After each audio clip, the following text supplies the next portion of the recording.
rich, hood rich.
.7 The Truth.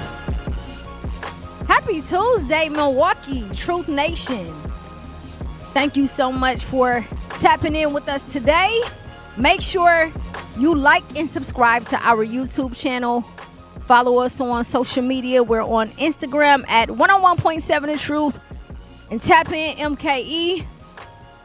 Man, I got to give a shout out to Meech, to Z, TC, Terrence, Biko, the whole staff. I just wanted to shout y'all out today. Truth Nation, we be going in. Welcome to Tap In. I'm your girl, Jazz Tyler. We have some things to talk about today. And we have some special guests who will be joining us. Craig Berry, who is the owner of Mr. B's, but does so much more. Michael Inham of Mim Group, as well as C Money, who is legendary when it comes to the culture as it pertains to entertainment in Milwaukee. And again, I'm excited to have them on. Before we start, y'all know I like to do my affirmations. So if you are listening, whether you are watching or in the car, the affirmation for today is walk into every room like God sent you. It does not matter what other people think. It does not matter how other people feel. It doesn't matter. Nothing matters. What matters is when you show up, you show out. You show up authentic. You show up as yourself, the best version of yourself. You show up as you with confidence. Okay? Walk in every room like you know that you belong there. All right. So today we are talking about culture and professionalism. And as we talk about the professionalism piece, I was scrolling online and ran across an article pertaining to the elections. And Tom Tiffany, he blew me. I'm not going to lie.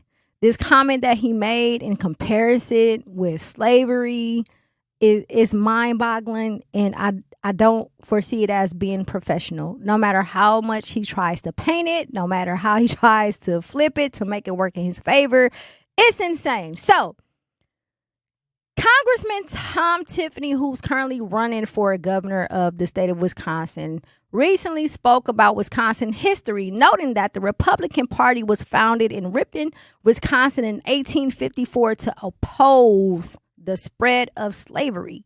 He argued that today's challenge is stopping what he called the spread of socialism, comparing the importance of that issue to defining issue faced by the party's founders. First and foremost, let's be clear. There is nothing in American history other than slavery that you can compare slavery to, right? I don't know if this is his way, the politically correct way to attempt to gain the black vote. And the reason why I say that is because I'm a very analytical person. I pay attention to everything. If you notice, David Crowley dropped out of the race last week, right? After he dropped out of the race, he endorsed Sarah Rodriguez, who obviously is a brown person. And then today, this week, you have Tom Tiffany, who's an older white Republican guy, that compares socialism, the state of Wisconsin, as it pertains to socialism, to slavery, to ending slavery. Make it make sense. Make it make sense. His opponent, Francesca Hong, criticized the remark, saying that the comparisons is insane, in which it is. The way that he compared this fight to end slavery misrepresents both history and today's political debates. I'm not sure what's happening with this race. I've been following, but if I'm honest, after David Crowley bowed out of the race, I kind of took a break a little bit because I was rooting for him. But now that we're stepping back and we're looking at this, it's turning into a poop show, like a real life, the beginning of a poop show. If you're into politics and you watch news, you understand exactly what I'm saying, right? I'm not sure who his PR person is. I'm not sure who's over his campaign. But as a person who has ran for office and also assisted other elected officials with their campaigns, that's something I absolutely would have not encouraged him to say. Mind you, we're in the state of Wisconsin. And when you think about Wisconsin, I don't care if you're Republican or a Democrat. To the outside world, the other states, when people think about Wisconsin, they don't think about Ripon, Wisconsin. They think about Milwaukee, right? So when you're talking about, you're comparing socialism, the state of Wisconsin politics, and socialism with the Democratic Party to ending slavery, do you understand why that would be offensive? Do you understand that that's going to be the very thing that exclude black people from rooting for you, right? Not because you're a Republican, but because you actually took time to compare that to this when there is absolutely no comparison. This is, again, I don't know what state we're in when it comes to this race. But what I do encourage people to do is to make sure that you research and that you are paying attention to the comments, the speeches, the things that someone who wants to uphold this office to govern the entire state of Wisconsin, pay attention to what they're saying, pay attention to their actions. We all know that the politics gets very messy during election season. All of the tea and all of the dirt comes out about each opponent. But again, to compare anything to slavery is absurd. It's absurd. I don't understand it. I'm not trying to understand it. And I genuinely hope that this doesn't happen again. That these type of comments don't happen again. It's very offensive. Yeah. So Tom Tiffany, you won't be getting my vote. Just on the strength of that, again, the views that I project does not reflect 101.7 The Truth. It reflects my own.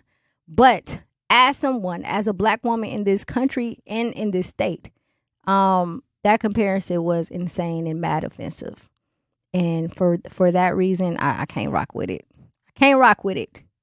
There's other reasons as well, but that right there, that was a little bit too much. So I want to ask y'all a question, 833-212-1017. What do you think Wisconsin legacy should be in 2026 as it pertains to politics? What should our legacy be? I'm not understanding the route that we're taking right now with the candidates. Not all of them, but again, that comment it really exposed the people that we have in office currently and the people that we have in office who are trying to elevate into a position to where they can control the entire state. And it's something noteworthy, it's something to pay attention to. It's something that I don't think we should let slide, especially if you are a Black or brown person who resides in the state of Wisconsin. People like to capitalize off of the work that we put in, our ancestors put in, and the timing of it all is also horrible. This is not a time with everything that's happening, not in this, just in the state of Wisconsin, but throughout the entire country as it pertains to Black and brown people. This is not the time to compare something as minute as socialism in Wisconsin to slavery, all because you feel a way towards a specific party and you want to run a race. Nope. We cannot allow that whatsoever. Only been parked a short time and it's already 99 degrees in there. Let's not leave children in the back seat while running errands. It only takes a few minutes for their body temperatures to rise, and that could be fatal. Cars get hot, fast, and can be deadly. Never leave a child in a car. A message from NHTSA and the Ad Council.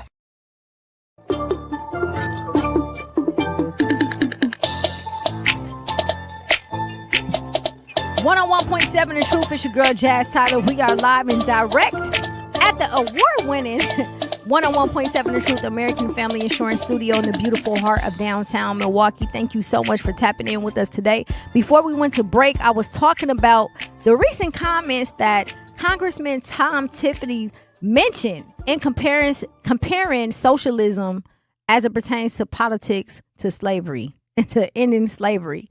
Like, that was his end-all be-all, I guess, to obtain the Black vote, which was insane. Yeah. So outside of that, today, I want to get into cultural professionalism, specifically as it pertains to Black and brown people, because we have some special guests who will be popping up today. Craig Berry is the owner of Mr. B's and so much more. He's not just a club owner. He owns a trucking company. He's involved in the community. He sits on Granville board as well. Michael Inham and C Money, man, we had some amazing guests today, and we're going to get into the cultural professionalism piece. What I want to talk about as it pertains to that is my experience, and I think we touched on this a little bit last week. When I pay for a service, or when I pay for anything, whether it's food, whether it's clothes, whether it's my hair, whatever it is, I'm paying you for the experience, not just what you bring to the table, not just your qualities. That's a percentage of it. The other percentage is my experience. And based off of how you treat me and how you show up on your end, that will then dictate if I'm going to come back and spend my money, right? So one of the situations I've had was I had to wait an hour for 2 services, right? 2 separate services. I paid a deposit for the first service. They were communicative and stated that they were running behind, right? Cool, 30 minutes. That 30 minutes turned into an hour. And I didn't get the above and beyond service. I didn't get extra this, extra that. Remind you, the stipulations are, as a client and a consumer, if I cancel my appointment or if I'm late, then I will be charged. So what are the stipulations when the person providing the service is late or if they cancel, right? How is the client or the consumer protected? And again, I hate to say this, but it is the truth. When it comes to Black people, hello, we got to do better. You have to do better when it comes to the way that you do business, especially when you don't know who you're doing business with. Luckily, I am someone who is very understanding, very graceful, all of the above. But had I not been, it could have been a completely different situation. Then I ended up purchasing another service a day later. Same scenario, hour late. However, the experience was immaculate, right? The delivery was immaculate. Therefore, it made up for the hour of this person being late, which to me showed that they had great customer service. Like, hey, things happen. This is what the situation was, but let me make it up to you, right? I'll take that any day. I'll take that any day. I'll take that over whatever the case may be. But I don't appreciate, when it comes to Black businesses, I don't appreciate people taking my appointment unserious. Not because of status, not because of who I am, but because I'm a client, because I paid a deposit, because I'm coming to get a service done, and because I plan my day out the way that I plan it. And again, it's not just Black businesses, but I'm speaking specifically to the Black businesses, because when it comes to cultural professionalism, we have this thing about us where we get very relaxed when we're serving our people. When it comes to our people, we don't feel the need to code switch. We don't feel the need to put on the professional voice, to dress professional, to act professional, to look professional, right? We just feel the need to do the job, and that's it. But when you have someone who is not Black as a client, then you go up and be above and beyond. And I just can't understand it. I want us to do a better job at serving our people. So if you are a Black or brown person and you own a business, hear me loud and clear. Your business will fail if you continue to neglect the people that look like you. Right? I understand that we all relate. I understand that because I'm Black, I'm a part of the culture, as far as me specifically, because not everybody is. But that still doesn't mean that you get a chance to have a relaxed type of personality, or as far as your professionalism, when I enter your space for service. Serve me like you would serve anybody else, especially if I'm spending money with you, because it matters, and that's going to dictate whether I come back or not. It's comfortable for me to want to do business with my people because every other race does business with theirs. So I'm okay with that. I live for that. If I can shop Black all day long, I would. But part of the reason why I only give 50% is because of my experiences. It's like as soon as you walk in, I've had mixed experiences when it comes to dealing with Black businesses and their professionalism. They exceed expectations. Some do everything that I need them to do plus some, right? When I walk out that door, I know for a fact that I'm going to go back. Then you have some where they just simply don't care. And what ends up happening is they lose service, and then people begin to say, we don't support Black businesses. We do support Black businesses. We don't support Black people who own Black businesses who are not professional. That's it. That's all. We support Black businesses. We just don't support Black people who own Black businesses who are not professional. So in order to create a better experience for your people, Black people, entrepreneurs, you have to separate logic from emotions. A lot of times the customer service is bad when you're dealing with certain field. So if you're going to get your hair done, your nails done, your lashes done, your makeup done, you're going to shop at a boutique, you're going to a certain restaurant, you're going to a certain lounge. When dealing with our people, everything is emotional based. It's based off of, how do I know you? Who do I know you from or through? Right? How do we meet? Instead of providing a service. When I walk into your establishment, that how you treat me should not be based off of how you know me. It should be based off the fact that I have money. And that's it. That's it. That's all. And again, this goes back to us who own businesses, the fact that we need some type of training. We need a personality training because it's a lot of A-types out here.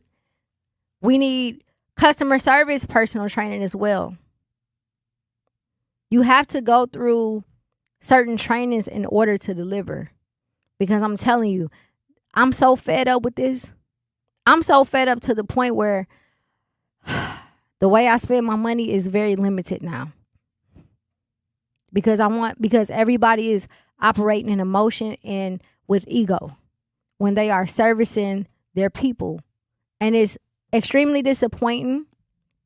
It's also unnecessary, and it runs your customer service away. If all you want is for your friends and your family to purchase something from you, be my guest. Continue to do what you do. But if you're looking to expand, that's not the way to do it. If you own a business, if you're a Black person who owns a business in the city of Milwaukee, you have to learn how to operate emotions from logic. It's not based off how you're feeling that day. If you don't feel good, call off. I'd rather you cancel my appointment because you don't feel good than to do whatever it is that you want to do or to do a half job. Communication is key. We have to figure out a way to service our people better when we're dealing with our people. I don't care if you know them or not. It's a service. You are providing a service in exchange for money that I had to work for, which at that point, all the emotions go out of the window. I don't care how you feel. This is money I work for, and this is my time. My time is valuable, especially a person like me, because every minute on the dot is accounted for. Every minute on the dot is accounted for.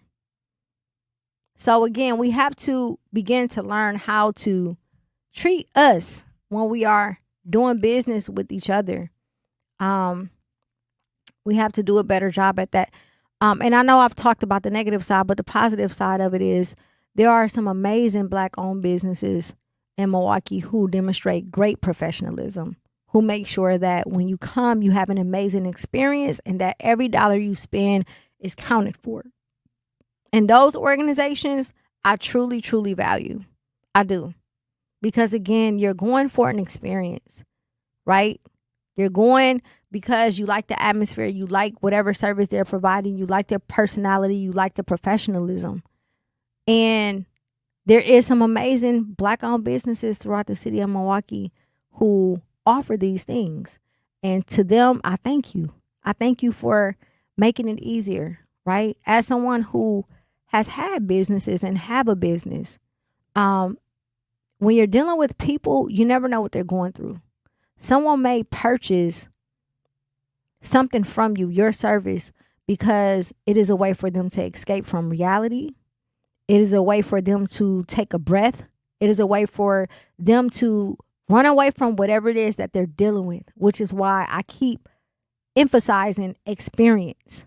People are paying for experiences. You don't know what they're going through in their life. You don't know all of the burden that they carry on their shoulders.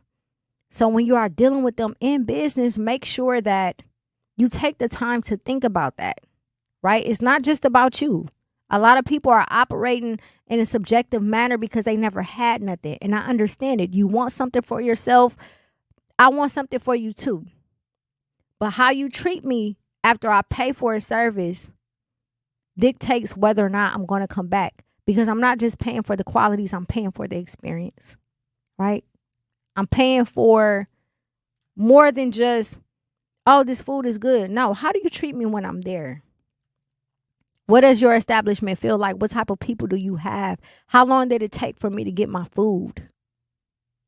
Right? What was the quality of the food? The waiter, when they came to the table, how often are they coming? Are they making sure my food is hot? It's so many different layers to it. So we want to hear from you, 833-212-1017. What is some negative and positive experiences you've had when it comes to shopping in your community? We got to go to break. Make sure do not touch that dial. It's your girl, Jazz Tyler, 101.7 The Truth. Babes, what are you doing? What? I'm just mowing the lawn. No, it's blazing hot and dry out here. Don't you remember? Smokey Bear says, avoid using power equipment when it's windy or dry. Where'd you learn this? oh, it's on... SmokeyBear.com, with many other wildfire prevention tips. Right. Thanks, honey bear. Looking like wealth, I'm about to call a paparazzi 101.7 The Truth. It's your girl Jazz Tyler. We are live and direct, and we have a very, very special guest today. Craig Berry is in the building. Craig Berry is the founder and CEO of 920 Hospitality Group, a Milwaukee-based hospitality ownership and operating platform overseeing a diverse portfolio of bars, lounges, restaurants, and entertainment venues. He also serves on the Granville Business Improvement District, contributing to economic development, business growth, neighborhood revitalization, and community engagement with Milwaukee's Granville area. Craig, thank you so much for joining us today. You're so welcome. Thanks for having me.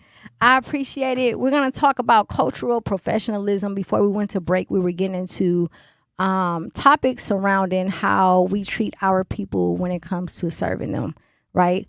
And one of the things that I have an issue with is I feel like a lot of people who have Black-owned businesses tend to be more relaxed when it comes to serving their people.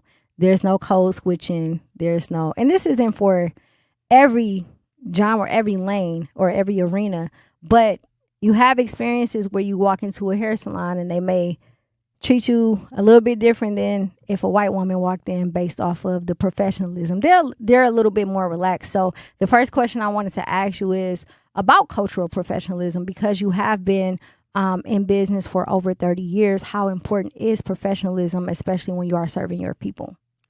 Well, I'm getting ambushed, y'all, because I didn't practice this answer, because it's really a great question, but you have to understand, me being in the business I'm in a service business, and the key to my success is my customers' experience being a certain level.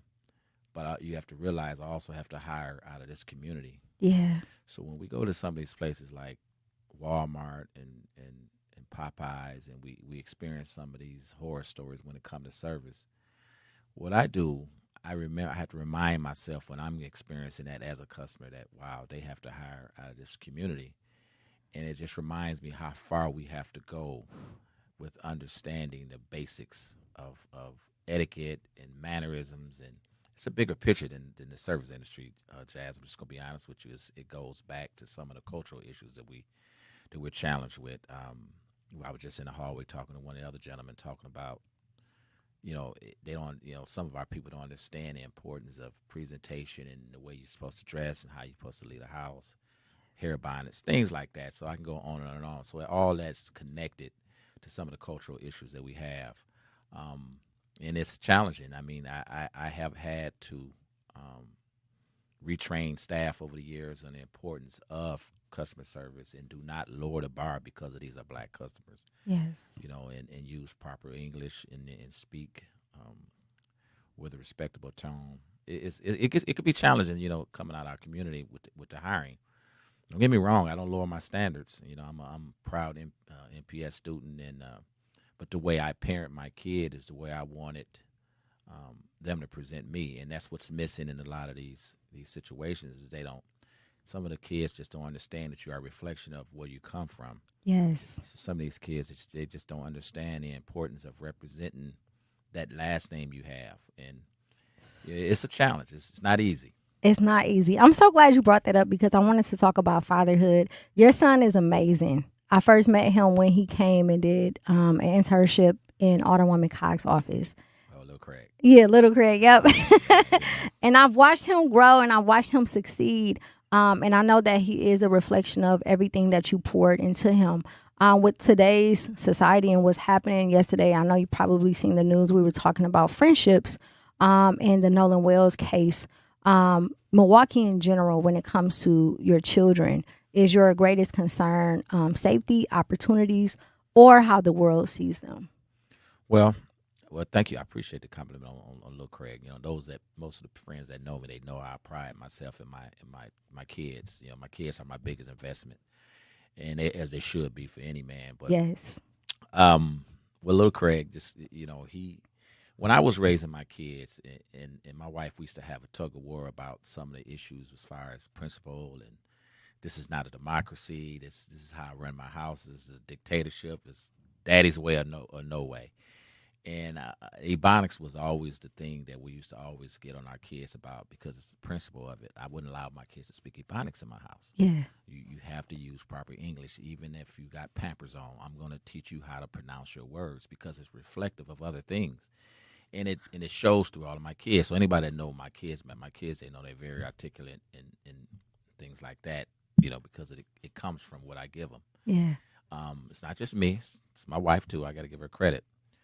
So yes, it's these kids nowadays. If they are our future, we're in trouble because you got the parents that are strict like me, and you got the parents who are the kids' friends. Yeah, and it's showing every time you turn the news on in other areas, which is a whole nother story.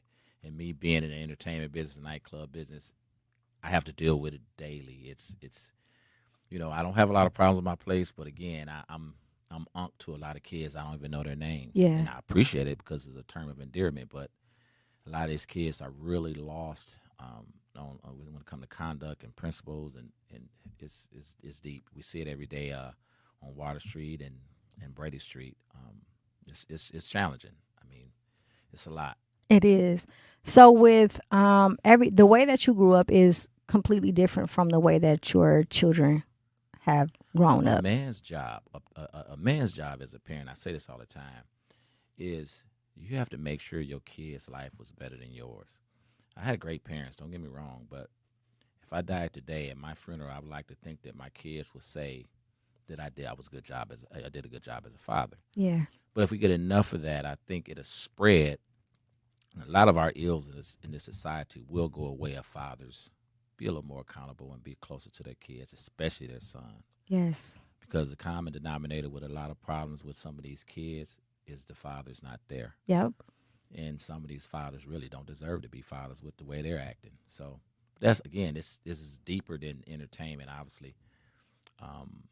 And these are just answers from the heart because I didn't know you were going to ask me these questions. But yeah. Again, we're all connected in that area because we all come from something. Yep. And thank you. I didn't want to send them ahead of time because I want authentic responses. Oh, it's fine. I'm not. I got the truth on my side. Absolutely. So with everything that you've spoken about as far as how you raise your children, the reality is, for instance, Little Craig, he's still a black boy who comes from Milwaukee, right? So how do you teach him confidence without ignoring the realities of being a young black man in America?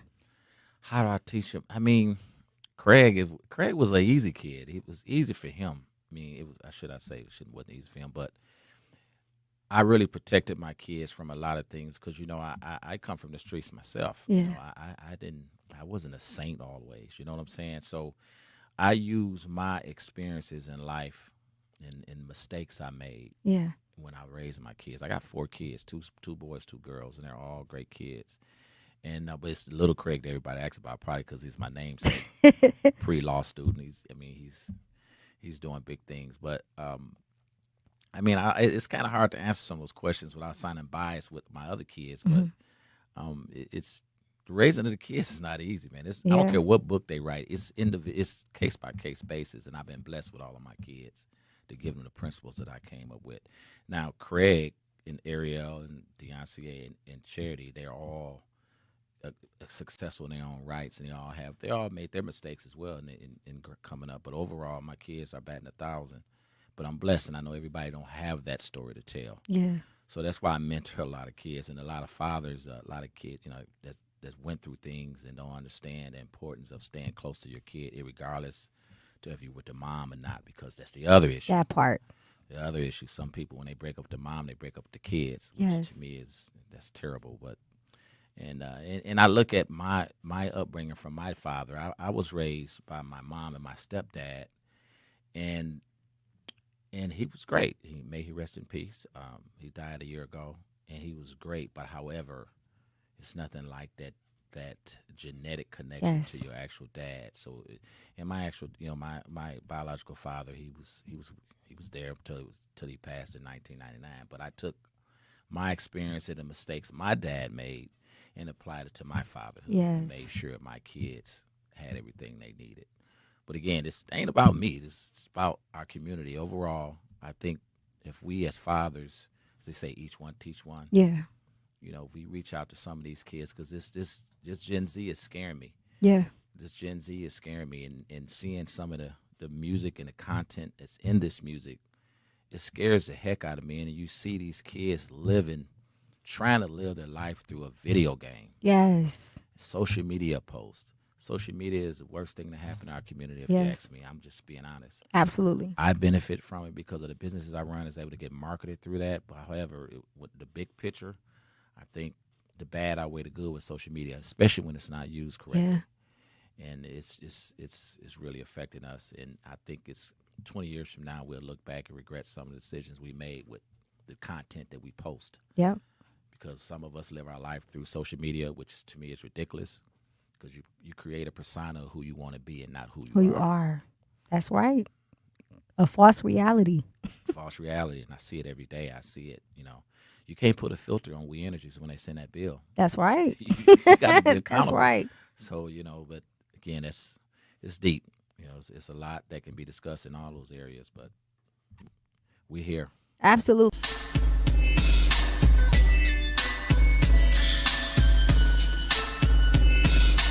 One, two, three into the four. Snoop Doggy Dogg and Dr. Dre is at the door, ready to make an entrance. So back on up. Before I have to pull the strap off the cut, give me the microphone first so I can bust like a bubble. Hampton and Long Beach together, now you know you in trouble, cause ain't nothing but a G. 101.7 The Truth. It's your girl Jazz Tyler. We are live and direct, and we have a special guest in the building, Mr. Craig Berry. Thank you so much for joining us today. Before we went to break, we were talking about fatherhood and just the state of our youth in general. I want to know a little bit more about you, Craig, for the listeners. Where did you grow up? How did you get into the entertainment industry? Like, I know, but I want them to understand who you are. Okay. I started off DJing at Custer. When I was at Custer High School, I was a DJ, and then I started doing promotions. And my mom and my dad actually met at his bar. Okay. And obviously, my mom and dad is. They met at his bar, and whatever happened, and I'm here. Yeah. And she didn't marry my biological dad. She married her husband, Mr. George Riley. He owned bars. So I've been around the bar culture. I'm a bar baby, basically. Yep. So if you cut me, I'm going to bleed Hennessy. And I don't even drink Hennessy, but I'm going to bleed it. Yeah. But so when I was gosh, I forgot how old I was. But in 1999, I decided I want to open up a club. Mm-hmm. So I went to this property at 352 East Capitol. It used to be a Roundy's grocery store. And I looked up and I thought this would be a great place for a nightclub. And I built the Matrix. Yeah. The Matrix nightclub. And that place was 30,000 square feet. Capacity was 3,000 people. It was crazy. So they thought I was delusional when I said I was going, hey, man, I'm going to put a nightclub in this grocery store. So people thought I was like, man, this won't work. Nevertheless, it worked.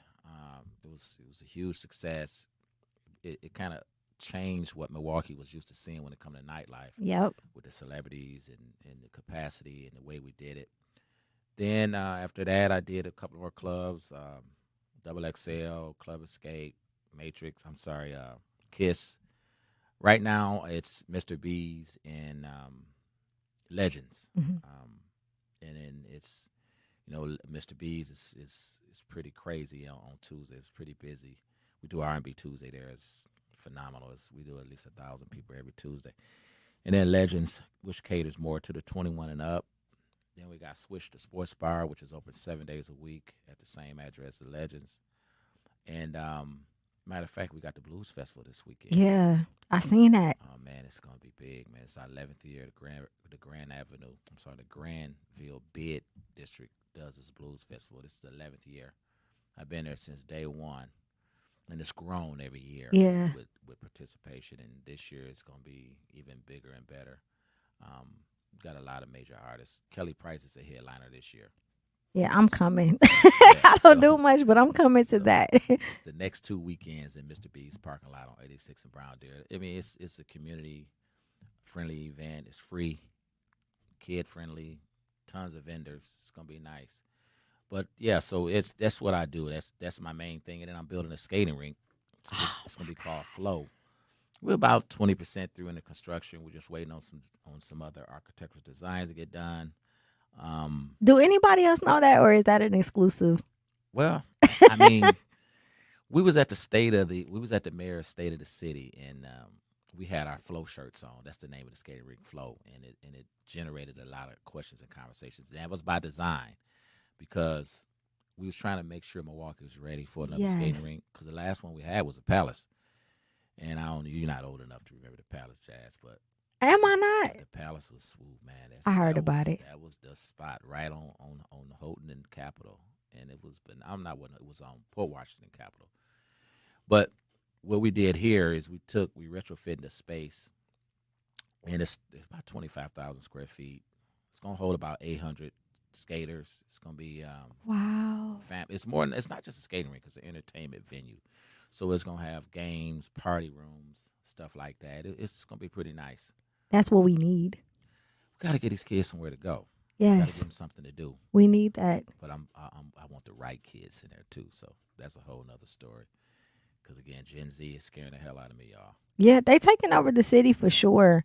And I'm glad you brought up the skating rink, because it leads into my next question as far as being someone who has owned a club for more than 2 decades. Do you find, and you've serviced multiple generations, do you find that the entertainment has shifted from bringing people together versus clout chasing? Like, do you feel like it's more clout chasing than, I used to go out back in the day just to have a good time. You would go in a club and you would actually dance with people versus standing around who's best dressed? Let me say this. The entertainment industry nationally has really changed. And I'm not going to say it's bad, but yes, you're right. There used to be a time where you went to the clubs and you couldn't wait on slow songs to come on just so you can ask that girl that you got a crush on for a slow dance. Yes. Those days are gone. Now, that if you like her, you just inbox her. You just DM her. Yeah. So that kind of made it a little harder on the nightclubs. And then people spend a lot of times on their phones in the nightclubs. It's kind of a... That's weird. It's crazy how people would go to the club to meet people, but be on their phone. Yeah. So, but generationally, it's crazy because I'm starting to run across, because I've been doing it so long, I'm starting to see some of the offsprings of some of my customers that met at my place. Yeah. I'm like, damn, I'm getting old, man. Oh, you know my mom and daddy. I know your mom and daddy. They say they met at your club. Well, then how old are you? Man, I'm old, man. So, but I'm not old. I'm blessed. I take it. But so to answer that question, the generational changes is definitely obvious. I mean, it's things have really changed from when I first started as a DJ to promoting at clubs and then owning clubs. There's definitely a big difference. Yeah. It's just the way people interact is just different. They would buy a section now and sit in the section and won't get out. There's no dance floors no more because people guys don't ask girls to dance anymore. Guys would two-step in their section or wherever they're at, and girls would dance or twerk wherever they're at. Yeah. So this kind of changed. Is it for the better? I don't know. They're still meeting their soulmates at some of these places. So, I mean, it's happening, obviously. So everybody don't go home at 2:30. I said, yep. Don't I know it? I'm just being honest. Everybody don't go home at 2:30. Don't I know it? So I think the nightclubs still play a role in people socializing and meeting, even if it's for business purposes and networking. Yeah. And it's not just about nightclubs; it's restaurants too. So with that, leading into the next question, do you feel like people confuse popularity with respect based off of, for example, the tone that you said? People are in clubs, they're on their phones, they're Instagramming, the women are twerking on their friends instead of men, and then it becomes like this big thing of, hey, look at me, I'm at this place with this person doing this. That goes back to the social media. Social media is really driving people's, I should say, their energy, because, as they say, do it for the gram. Yeah. Some people do things just for the gram. They do things just to post it and get responses versus it being genuine or healthy for them. Yeah. It's crazy how people will even engage in certain things, whether it be drugs or alcohol or whatever, just to get that response on social media. Yeah. It's crazy.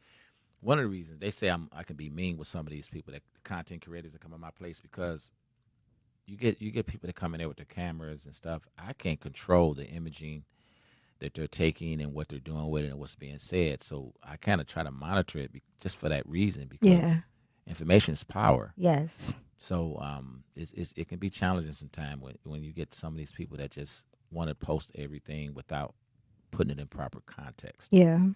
So it can be just detrimental to some of these liquor licenses. So we What know how that go. What are some of the things you would like to see as it pertains to entertainment? Like some things change as it pertains to entertainment in Milwaukee. I would like to see the hip hop community get more engaged with politics. Yeah. I think if Sexy Red spoke on politics, I shouldn't say Sexy Red. She was a poor example. if maybe a Beyonce or maybe even a Megan. Yeah. I'm going to people that these girls really look up to and idolize. Yes. If they got more politically engaged in what's going on and explain to these young people, that what happens with politics affects us directly. Yep. And we're paying $6. We were paying $6 a gallon for gas. So if that does not wake you up to what's going on politically, what will? Yep. I mean, now that's a direct response to some of the decisions that's being made, whether it's Washington D.C. or local. So I've said this to some of the hip hop rappers and stuff that come to my places. I tell them all the time, like, bro, you need to get more engaged with. I understand you want to rap about the trap, but let's just rap about what's going on in politics. Put some substance in it. Yep. We have to pick our people up and explain to them the importance of voting. You have to vote. Milwaukee, y'all have to vote. Yes. It's embarrassing to see. Last year we hosted the Get Out the Vote concerts. We did Jacquees free to get in. All you had to do was come and vote. All you had to do was go to the polls and come to the concert. The participation, it was great, but it could have been a lot better. Yeah. In the year 2000, when Al Gore, was that 2000? Yeah, when Al Gore barely won Wisconsin, we had hosted a Get Out the Vote concert. Now, this was before they changed the rules. Back then, you could what we did, in order to get in for this free concert, you had to have an I Voted sticker on. Yeah. And we had about 4,000 people trying to get in with their I Voted stickers. Yeah. And I know I saw some of my colleagues, some of my childhood friends, they ain't never voted in their life until that day. Yeah. Because they wanted to get in that concert we was hosting. I think, who was it? Too Short? It was somebody. I can't remember which artist it was. But it was a huge success. And after that was when some legislators saw that and they said, oh, we're buying votes, and they changed the rule. But that was very impactful. And I think, in this coming election, we need to figure out a way to do that again legally. Yep. Because if that's all it takes to get you to the polls, then come on with it. Yeah. Because we have to vote. We do. Especially at a local level. At a local level. How many of these young people can't tell?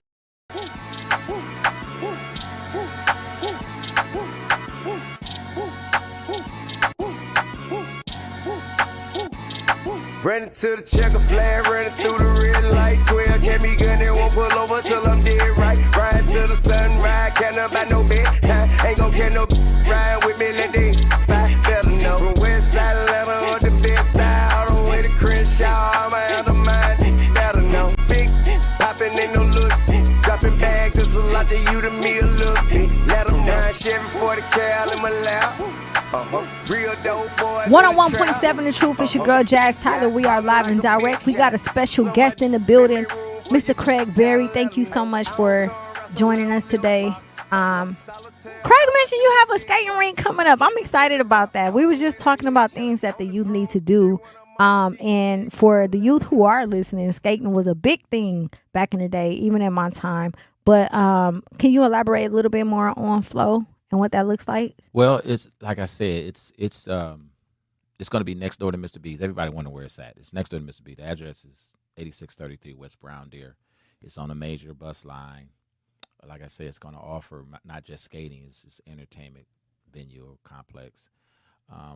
We're going to do some after school stuff. We'll do some. It's so many things to list, but.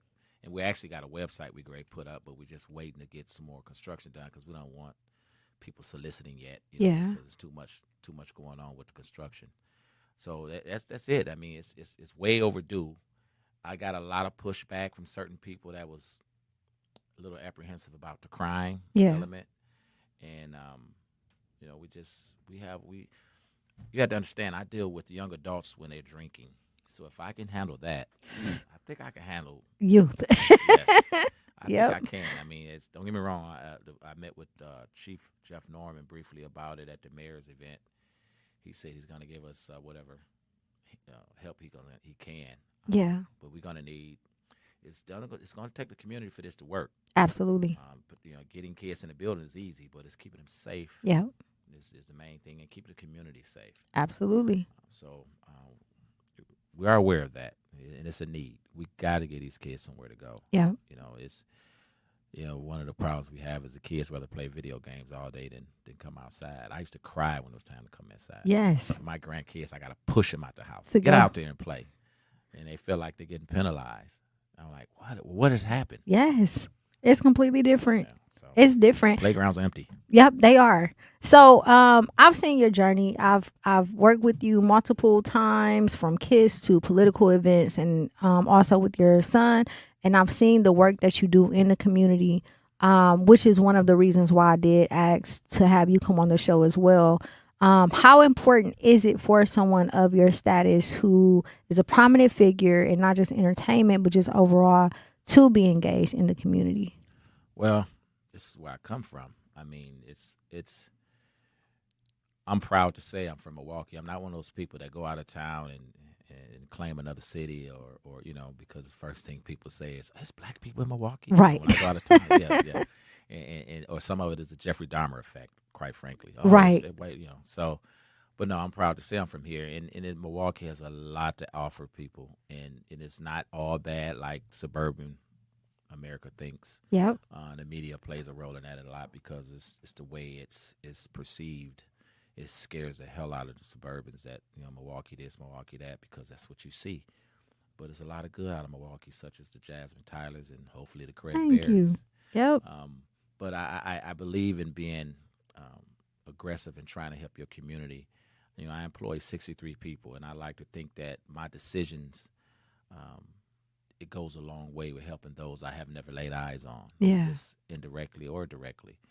So I pride myself in that, and I hope my kids learn from that, and my nephews and my nieces learn that you have to give back to your community. And I've donated to various charities and support. I support so many football teams. I done bought so much of that popcorn, $20 bags of popcorn. Yeah. Like, oh my God! What's your Cash App, bro? I just send the Cash App. I don't need no more popcorn. Girl Scout cookies, I got them stacked to where they go stale. Yeah. But I try. I do what I can.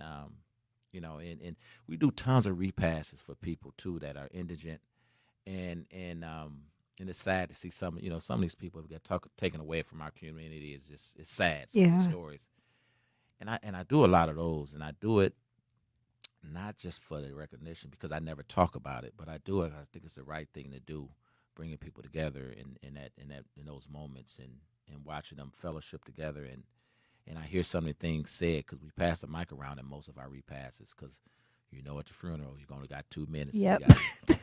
So we pass the mic around and we give people a chance to reminisce on some of the things. And most of these people I don't know, and I hear some of these things, and I say to some of the young people that's left here through violent acts and driving crazy, we're all 1 second away from being in that situation where you're the victim, or related to the bad guy. Yeah. So, it's little things I do here and there, and I hope my kids see that and they go on to be very productive and giving back to their community as well. Absolutely. You show up. I mean, you donate, but you show up. That's what's important. A lot of people spend money, but they don't show up. You never get a chance to see them in the physical form. Yeah. So that matters the most. What is one lesson that Milwaukee taught you that college can never teach you? I go back and forth with my kids about this all the time because my one daughter is a Howard grad, little Craig Xavier grad, so we have tons of debates about who's smarter than who. So I tell my kids, the best university is not Harvard, it's not Howard, it's experience. Yes. And what growing up in Milwaukee has taught me is we have a long way to go, first of all, because of this some of the stuff I experienced as a businessman when it comes to racism and the playing field not being level. Atrium is a new place we just got right here, 1110 North MLK. it's a new bar we're opening, which is basically right across the street from the Fiserv Forum. And the pushback I got from the community, as far as, I shouldn't say the community, some of the business owners, it kind of broke my heart because they couldn't give me a good reason why I wasn't eligible to get a liquor license. And y'all had the one down there before, right? Well, my partners had that, no problems. And it's like, Milwaukee got a long way to go with this racism because they could not tell me. And I mean, we hosted 2 neighborhood meetings, and I was there, full effect, and the objections they gave made no sense at all other than the color of my skin. Yeah. And you hate to go there, but sometimes it's there. The truth. Exactly.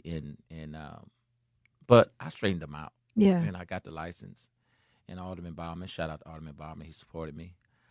But again, I had to overcome that journey. So basically, what I'm saying is, in all the years I've been here, it really hasn't gotten better in some fronts when it comes to dealing with the racism and the segregation. Yeah. Because black folks go wherever they can go to party, but white folks ain't gonna go where we at. Yeah. It's just a fact. And going back to skating, we would get in our car and drive to Zion, an hour and 10 minutes every Sunday just to go roller skating because no one wanted us here. Butler didn't want us here. Wisconsin State University didn't want us. They didn't. First thing, we get on the skate floor because I was an avid skater. We get on the skate floor, do a couple of moves. They quit playing whatever that song is and play some rock and roll. Yeah. They made it clear they did not want us on their skating floors. I mean, what are we hurting? Right. Again, so I've seen it getting better for the most part, but we still got a long way to go. And it's going to take business owners like me who's not going to accept being told no to keep pushing forward. Now, you also have to give them a safe product. You have to give them a safe environment. Yeah. So they will support you, but got a long way to go. Yeah, well, whatever help I can be, especially with the skating rink and anybody else in the community, I think is something that we literally were just talking about this. This is something that we need. This is something that we have to support. It's not just a skating rink. It's an entertainment venue. Yes. I want to be clear on that. But I wholeheartedly support it, not just because it's you, Craig, but because it's needed. It is. Thank you. I would like to say that it is needed. And I think it's going to be one of those deals where it's going to start in Milwaukee and I'll put one in another city and in another city because Milwaukee's reflective of a lot of other cities. Yep. Where you got a lot of missing things in our community that we need that'll help us be better as far as passing time with our kids. Yep, absolutely. Your sons, if there's anything that you want them to remember when you're done in your career, what is it? What do you, as far as legacy, what is it that you want to leave behind for them? It takes a team.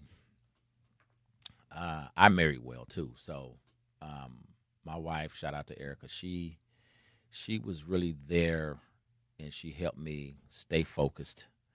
She took care of home while I was out here trying to do what you do. Do what I do. Yeah. And my sons, well, one's married, Craig, eligible bachelor. Shout out little Craig again. His name comes up in so many conversations. Yeah. After I had I had a brain tumor, so I had my surgery and all of that some years ago, and I got out, and I was thankful to get out of the surgery, and so I'd see old friends, and the first thing they asked about is, man, where little Craig? Hey, man, I just had a whole tumor removed. Why you asking about him? There's something about little Craig. But he's a special kid, as all of them are. But yeah, it's one of those. Going back to my legacy, I'd like to think that I didn't raise club owners, so it's not what I'm asking my kids to do. I want them to be, whatever they want to be in life. Mm-hmm. I just want them to understand they're part of the team and having a solid family behind you. Yeah. Because you cannot build without a strong foundation, no matter what it is. Absolutely. So that's what I'm gonna leave with. What I take from it is you're not just someone who owns a club or real estate or anything else, but you're someone who likes to bring people together to have a good time. I do. And that's something we need. That's something that we've always done as a people, and that's something that we need to support, not just showing up on Tuesdays, but showing up in everything else that you do. So my call to action for this will be anyone who do support you and that does attend the Tuesdays, the Saturdays, whatever, that they show up for the entertainment venue, that they show up for the community portion of things as well, because it's very much needed. Do you have any shout outs, any last advice that you want to give to the community? Oh my man, it's hard to do shout outs because I'm gonna know I'm forget somebody. But Yeah. I want to shout out our creator that gave me the Yes. strength to wake up this morning. Number one, number two is my mom. Yes. My mom. Anybody that knows Iria Riley knows that she's a community activist, always have been, and she's been pushing. She owned her own business. That's what I saw as a kid. My mom ran her own janitorial service, and I think that's who instilled a lot of my business etiquette. Yeah. I remember getting off the school bus when I was 16, getting off the city bus coming from school, and I had a briefcase. My other classmates had book bags. Yeah. I carried a briefcase. So you've been a boss. I knew I had a future doing something. So, and when I first started dating my wife, they used to call me the insurance man. The insurance man. That's the insurance man. No, because I wore slacks instead of jeans. And Yeah. That's just how I was. Yeah. So, Yeah. Thank you so much, Craig, for joining us today. We got to go to break. Do not touch that dial again. Thank you for joining us. Do you want to shout out the Blues Fest again this weekend? Oh, yeah. This weekend. In the shade. Now, let's get a read on the inside of your car. It is hot. You've only been parked a short time and it's already 99 degrees in there. Let's not leave children in the back seat while running errands. It only takes a few minutes for their body temperatures to rise, and that could be fatal. Cars get hot fast and can be deadly. Never leave a child in a car. A message from NHTSA and the Ad Council. I won't deny it, I'm a straight rider. You don't want to give up with me. Got the police busting at me, but they can't do nothing to me. Let's get ready to rumble. Really go on in the mind like the police busting get down for this, but they can't constantly hit the G. I'm spending money over at your side. I'm a straight rider. You don't want to stand in the ground. Got the police crossing me. My ambitions as a rider.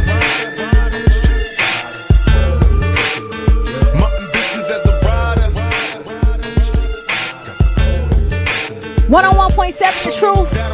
It's your girl, Jazz Tyler. We are live and direct. American Family Insurance is a proud sponsor of The Truth. For almost 100 years, they've been committed to helping families protect what matters most, your home, your vehicle, and the dreams you are building every single day. If you are a part of The Truth audience, you already know you work hard for yours. That's why having the right protection in place matters. American Family helps you stay ready for whatever life brings so you can focus on moving forward. Insure carefully, dream fearlessly with American Family Insurance. Get a quote or find an agent at amfam.com. American Family Insurance Company, SI, and its operating companies, 6000 American Parkway, Madison, Wisconsin. Truth Nation, what's the word? It's your girl, Jazz Tyler. Thank you so much for tapping in. Shout out to Mr. Craig Berry. We had an amazing conversation, and we're about to keep that conversation going. We have another special guest in the building, Mr. Michael. And thank you so much for joining us today. For those who are not familiar with you, you have been in this industry for over 20 years, right? Correct. 20 years. 20 years exact? Yeah, 20 years. Okay. So you designed your first house at 20. You have over 20 years in this industry with construction management and real estate development. At the age of 25, you were recognized by the Milwaukee Business Journal as a 40 under 40 recipient and by the Milwaukee Times Black Excellence Award as a corporate trailblazer. So basically you goated. Not quite. There's still a lot to do before I can claim that title, but I'm blessed. Yeah. Absolutely. Thank you so much for joining us today. I know about you, Mike, and I know your history and the things that you have done, but I want you to elaborate a little bit more for our audience. Where do you come from? Where did you grow up? How did you get into architect to begin with in development? Sure. So my name is Michael Mim. I'm principal at a real estate development firm called Mim Group. I'm Milwaukee-based, born and raised here in the city. Proud MPS graduate. Grew up on the north side my entire Where you life. graduated from?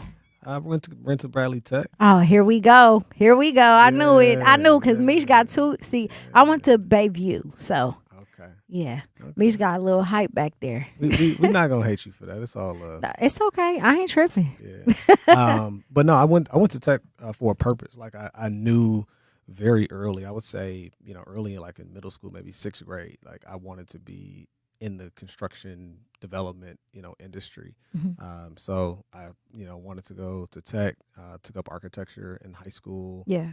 Back then we had this program where like you had to claim like a major, basically. So mine was construction, technology. We were rehabbing houses back then. I just fell in love with it. Got an internship when I was 16 through a program, and I've been working full time. It's actually 22 years. I've been working full time in the industry since I was 16. That's amazing. Yeah. So a lot of youth who are listening, they don't understand the concept of the time we came from, where the schools were based off of a major. So to hear that, and I know all about tech and the construction and architect, so to hear that you actually went to school in high school for that, and that you built something from that is amazing to me. Yeah, I definitely am a proponent of trade and vocational, schools. And one thing I would say about tech is if you look at, who's the leaders in the design, build, development industry in Milwaukee, a lot of them are tech graduates. Tech has done a great job of retaining, our talent, because these are the people that are literally building, our communities. Absolutely. So let me ask you this, because I know that this was a part of the mayor's state of address this year, the housing needs. What is the biggest misconception people have about Milwaukee development? The biggest misconception, I would say that not enough is being built. done. Yeah, like not enough is being built, or too much of one thing is being built. I think if people, were educated on everything that is happening, you'll see it's pretty active, development, industry. And I would, not limit us to just look at the city of Milwaukee, but, the region, is as well. There's always room for more, Absolutely. We need more growth. But real estate, also needs population, growth and, family supporting jobs, et cetera, to support the real estate. So that's what I would say the biggest misconception is. So when it comes to our people, I mean, Black people in general, we don't ask the correct questions because we don't have the understanding. We don't understand. And the reason why I say that is because I know there's a lot of people who talk about the housing crisis and that there's not enough space and so on and so on, but they don't understand what goes into it. They don't understand what it takes. As a Black man fighting up against not only developers here, but developers who are coming from out of town, especially the nonprofits who are purchasing large amount of real estate at one time. So can you walk us through what it looks like in your position, in your career, as far as identifying the demand and then being able to offer the supply? Yeah, sure. And I think in answering that question, I might switch up the answer to my first question because it's not easy. Yeah. Real estate development is tremendously hard. It's high risk, and developers get paid last. And there can be a big reward. But unfortunately, there are a lot of transactions that don't make it to the closing table. Yeah. And someone is left with that bill. So I think that's a huge misconception is that, I can just take XYZ class and then I'm a developer. And, I'm going to make millions of dollars, my first year doing it. It doesn't work like that. I would say the steps that we take is, we look at the multitude of housing needs. We develop market rate single family, homes. We've designed and built a couple subdivisions in Milwaukee. Okay. We've also developed, designed and built affordable housing, both infill scatter sites, so homes and apartment buildings. We're doing a condominium, development, right now. Those are totally different types of housing. Yes. Needs. From the rental unit that's going to be a couple $100, a month. That's going to fit one need to a lakeshore condominium at $800,000 and everything in between. And I think that's important for us as a firm is to be nimble, like that, because the economy changes Absolutely. rapidly, right? There's so many macroeconomic things that's happening that we don't have control over. Yeah. And, we have to respond to, whether it be interest rates, whether it be, the war, the Straits of Hormuz, all of these things impact us in some way. So what deal works today may not be a deal that works next year, or 2 years from now. So our strategy is diversity, diversity of solutions, housing products that we provide to market, and strong partnerships to provide those housing solutions. Absolutely. So with you having so much experience when it comes to developing different types of houses, I want to ask you something, especially because we know that gentrification in the city of Milwaukee is real. What neighborhoods do you believe have the greatest potential over the next decade as far as building? Well, I'm going to lead with where I'm most invested in right now, and that's in the Bronzeville, area. Can we get a hand clap for that, Z, please? Shout out Bronzeville. Shout out Waterwoman Cox. Yeah. Our headquarters is there, in Bronzeville. We've been fortunate enough to develop, a few projects in that area. I just took a photo shoot in front of one of your buildings. Yeah, that's what's up. So I would lead with Bronzeville. Okay. And the reason why I say Bronzeville is for a number of reasons. It's a first ring neighborhood right outside of downtown, right? So development naturally just moves outward. You see a lot of development downtown. Okay, what's the next neighborhood adjacent, to it? So equally, I go to the south side and say, look at what has happened in the Fifth Ward, over the past, 10, 15 years. Yeah. I hear stories of like, oh, it was totally different, 30 years ago on the near south side. Now look at it, it's you can make an argument that it's being gentrified, as well. But I've also done a lot of work in the 15th Allemanic District. I think that's another first ring neighborhood right outside of downtown. That 20th and Walnut, area. I think that's a really strong, area. It's rooted in a lot of homeowners. Yeah. Which is something that I am like huge on is home ownership, because far too many of us rent and then we don't build equity. Absolutely. I was a homeowner at 19, years old.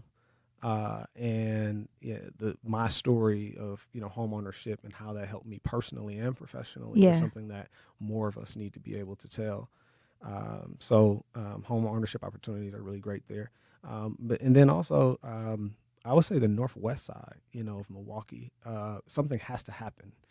You hear the stories of like when Northridge was open and the North Meadows, when it was home ownership, based on those condominiums before they got converted to rentals. And, you hear about the slide and all that stuff that happened, in the late 80s, 90s and stuff. I have family members that live out there, so I've witnessed. Start building your retirement plan at thisispretirement.org. Brought to you by AARP and the Ad Council.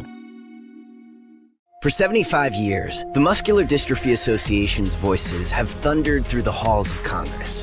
For 75 years, we've willed the impossible into existence. For 75 years, the MDA community has pushed the science, shifted the narrative, and established the field of neuromuscular medicine. And until that day, when this is all a thing of the past, you couldn't stop us if you tried. Join us and celebrate 75 years of breakthroughs at MDA75.org.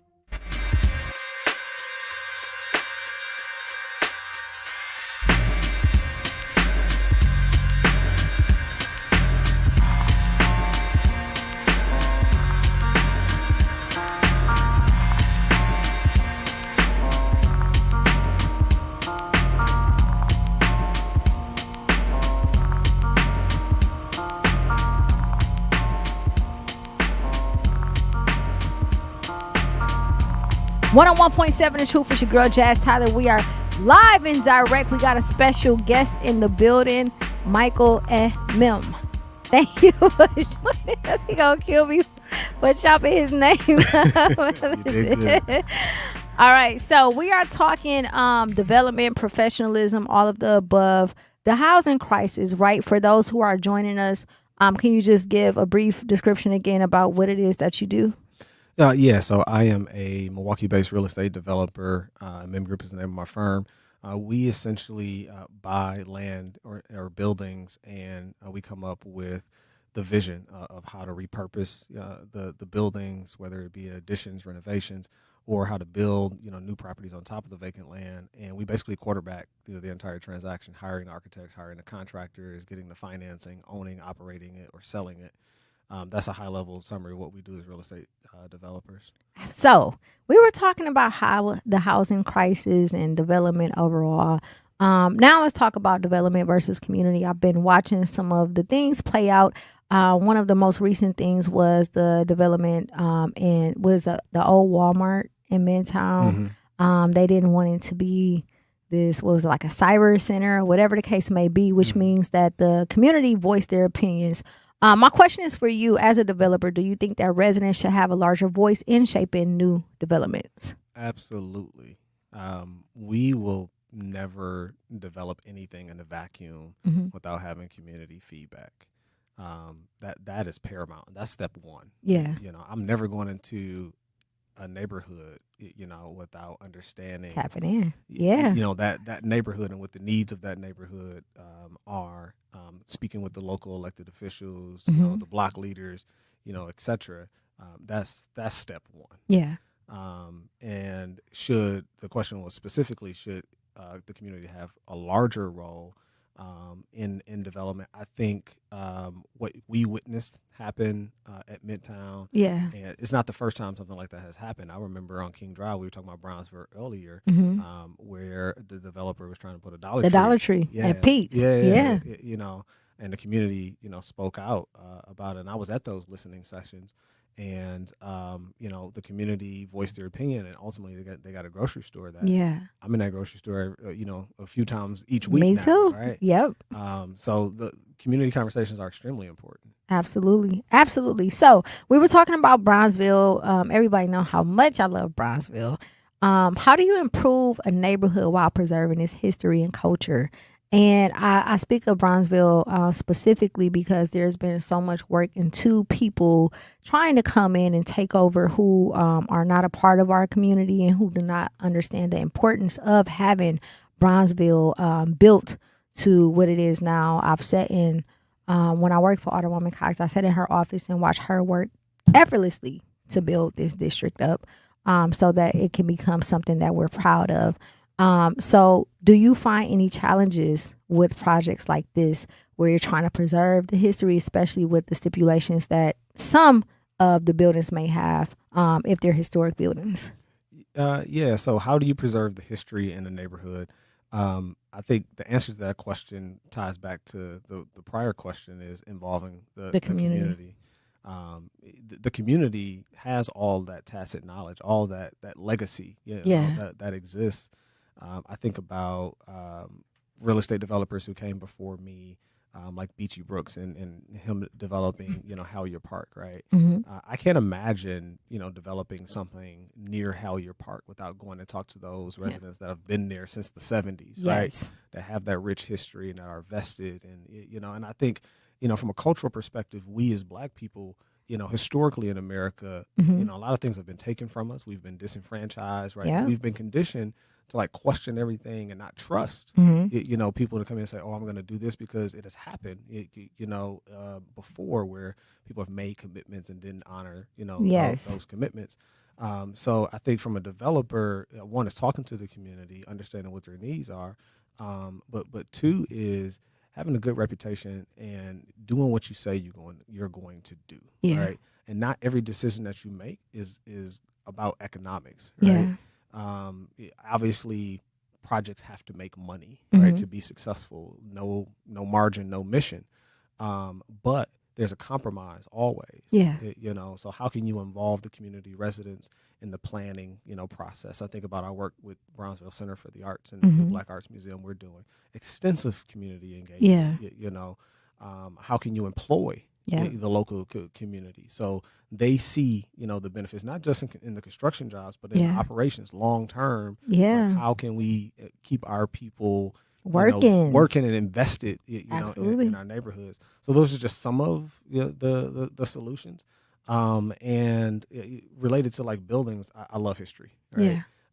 So I'm absolutely for preserving, historic buildings, Mm-hmm. where it makes sense. That part. our MLK library project was a good example of that. Yeah. That the Garfield Theater, there was nothing you could do with it. Yeah. It was never going to operate as a theater again. Mm-hmm. But it was important for us because I know the history of OIC, being in that building. The Philadelphia Church, being in that building, we heard the community say, "Hey, this building reminds us of something." Yeah. Right. Don't take this building from us, and we didn't. We repurposed it, and now there's 9 live work units, in that building right adjacent to the new library that we. Yeah, that's what you hiring, Mike. Maybe. We got some people that need some jobs. Yeah. What is one of your most precious project? Like, what is a project that's like your favorite that you've done? Ooh, I have so many favorites for different reasons. My first project that I built is, I think, in the top 3. It's a home that I built on 20th Street, and it's one of my favorites because my uncle was my first client. Oh, that's dope. And he had seen me in high school, and he was like, "Man, my nephew really is into this architecture, construction thing." And I was working for a real estate developer at the time, and I'm like, "Unc, I design houses." Yeah. And I'm like 17, 18 years old. I'm like, "No, Unc, I design houses for real. Like, let me build you a house." And he looked at me. He was like, "Okay, yeah, let's do it." Yeah. And I was like, "Oh, for real?" Like, yeah.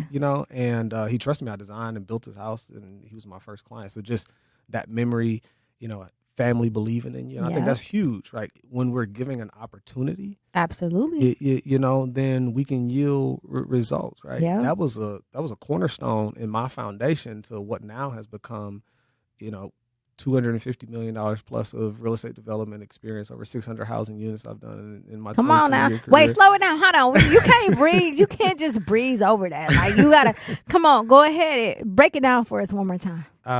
So I've been involved in about $250 million of real estate transactions, completed real estate transactions, and over 600 housing units in my 22-year career. Wow. And that's not including the stuff that we have actively going right now. Yeah. But it all started from, 2 things. I mentioned a training program in high school, right? Taking my life serious at 16 years old, knowing what I wanted to do. Mm-hmm.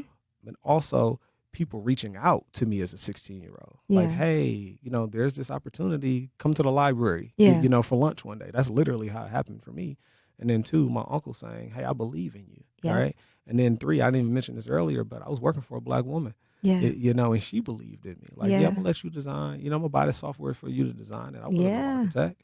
But she saw like, hey, this is a young Black boy that is really passionate about this. I'm going to invest in him. And that is what we need. And the greatest takeaway that, as far as my point of view, especially for the youth who are listening, is you did half of the work.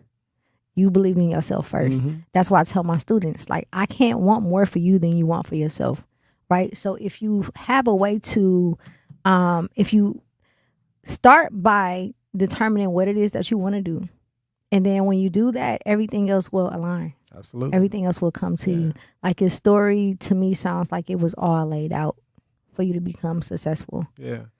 Yeah, I feel the same way, and I feel like I'm just walking in my purpose. Yeah. Seriously. I feel like God has given me a gift. He's given me the blessings, the opportunity, the connections. I have a responsibility to do something with it. Absolutely. So, talking to the youth, exposing, the youth to my industry. A lot of people don't know what a real estate developer is. Yeah. Or what an architect does, or engineer, et cetera. And, how you can, I said the term earlier, family sustaining jobs, how you can literally sustain, a family, right? Yeah. And have that shift. Started forgetting my name and what we're talking about. Forgetting well-known things doesn't. Memory loss may be a sign of Alzheimer's disease. Early detection gives you and your loved one time to plan for the future. Learn the warning signs of Alzheimer's at 10signs.org. Brought to you by the Alzheimer's Association and the Ad Council.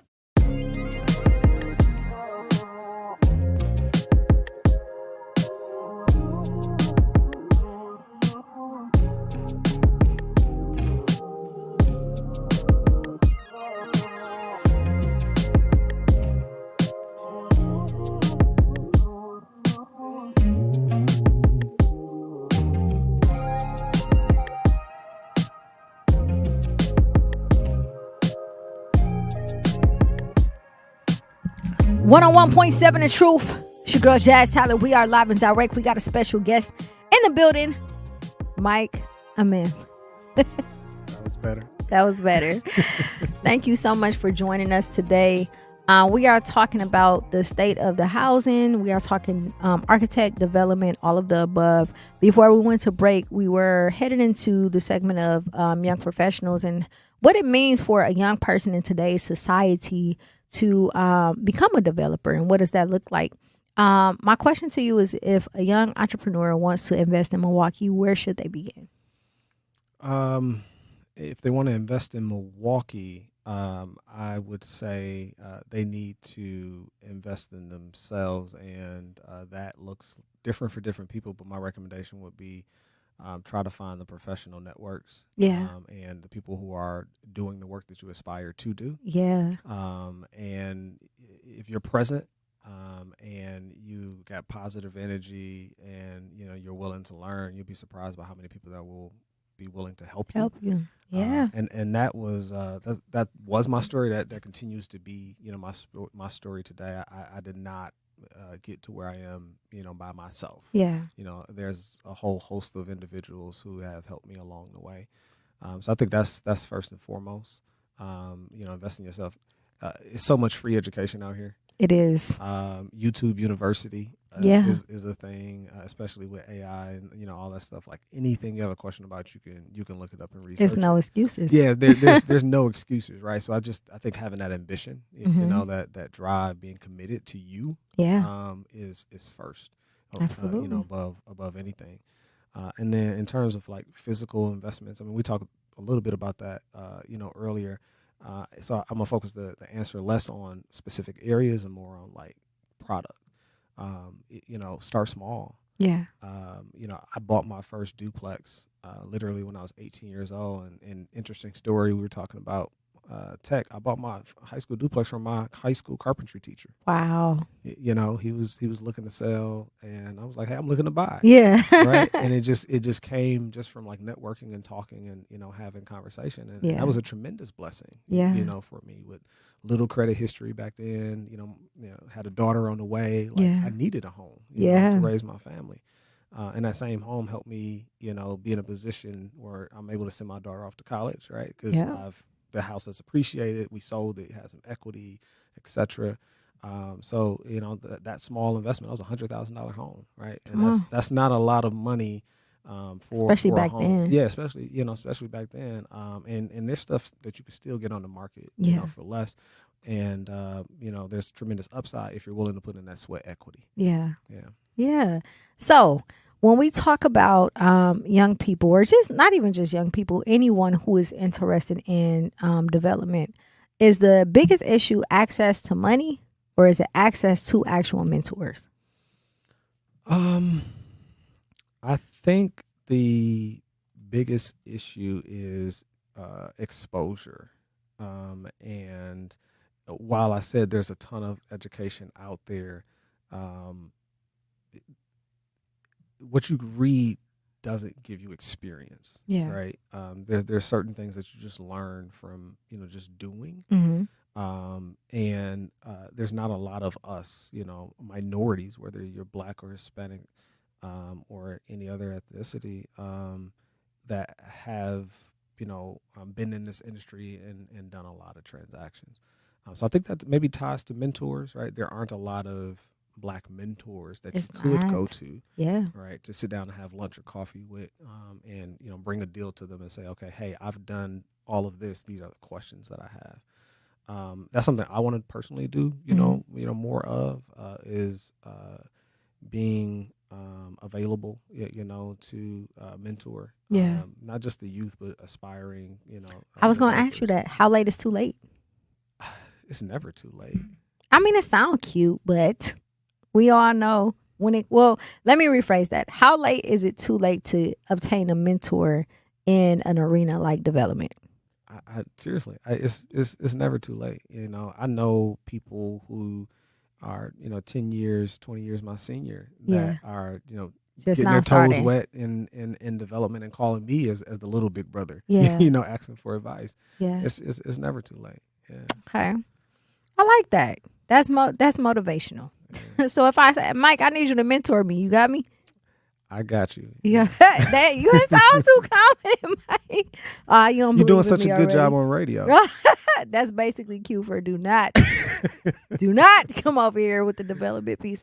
As far as professionalism, so we were talking about earlier in the show, professionalism as it pertains to our people and how sometimes we're a little bit more lax when we're servicing our people versus servicing other ethnicities. In your business, how important is not only professionalism but your reputation?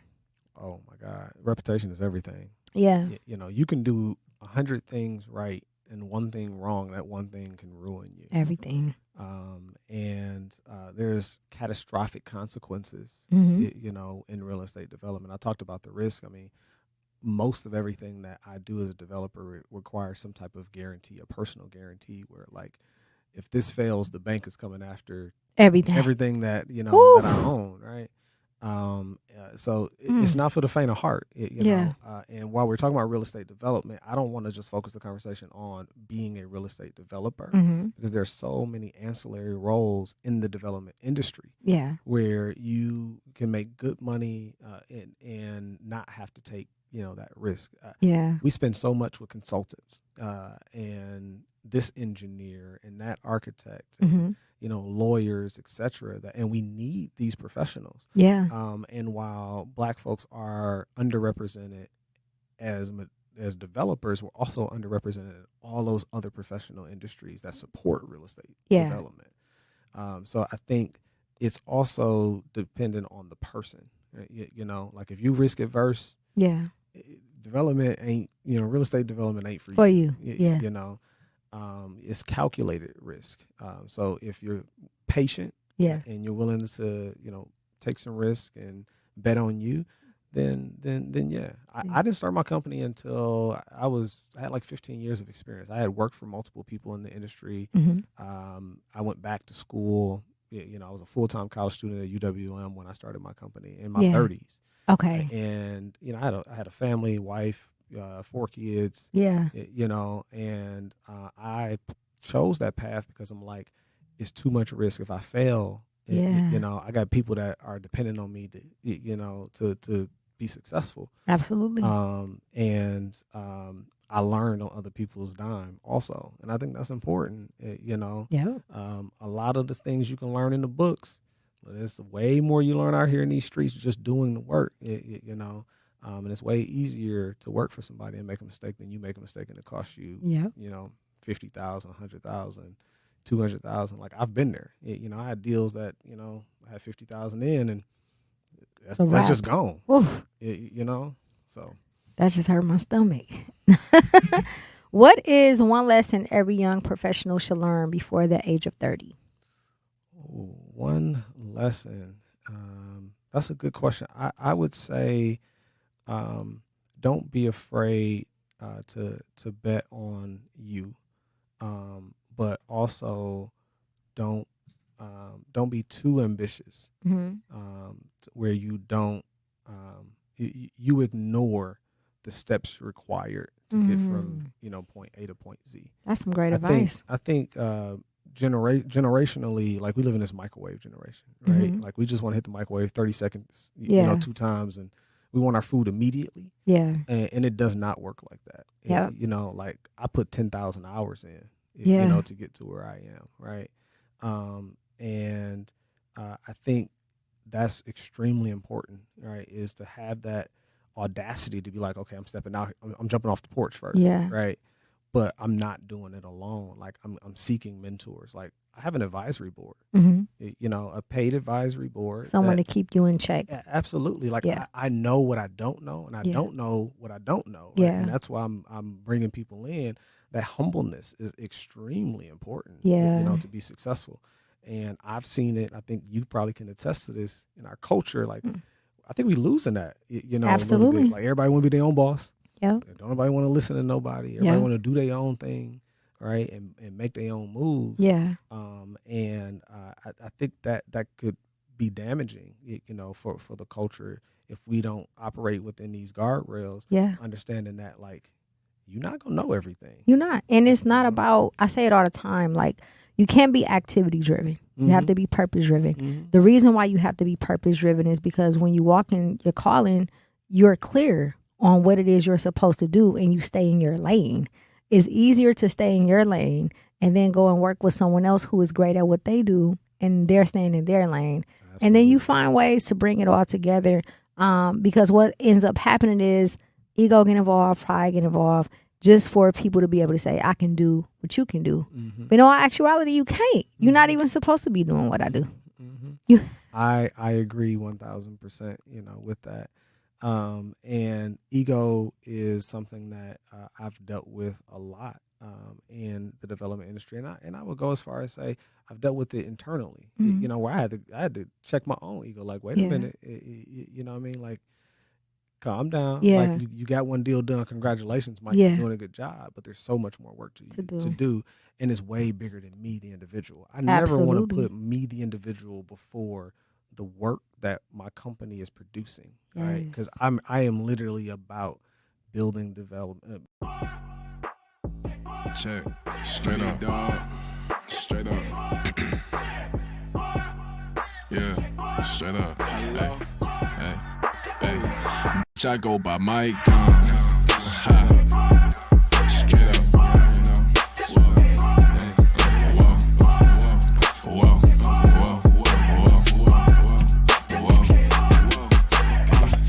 101.7 The Truth. It's your girl Jazz Tyler. Milwaukee, get ready. 101.7 The Truth Family Fest is back. Join us Saturday, August 22nd from 11 a.m. to 2 p.m. at Riverside University High School for a free back-to-school resource, live entertainment, family activities, and community fun. Vendors and sponsors can reserve a spot by visiting truthfamilyfest.com, or you can hit up Sierra, CIERRA, Brown at MilwaukeeBlackMedia.com. Proudly sponsored by Educators Credit Union, American Family Insurance, Milwaukee Public Schools, artists working in education and incision.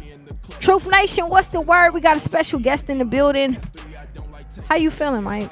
I feel great. You feel great. Yeah. Thank you so much for the information and the knowledge that you have provided us today.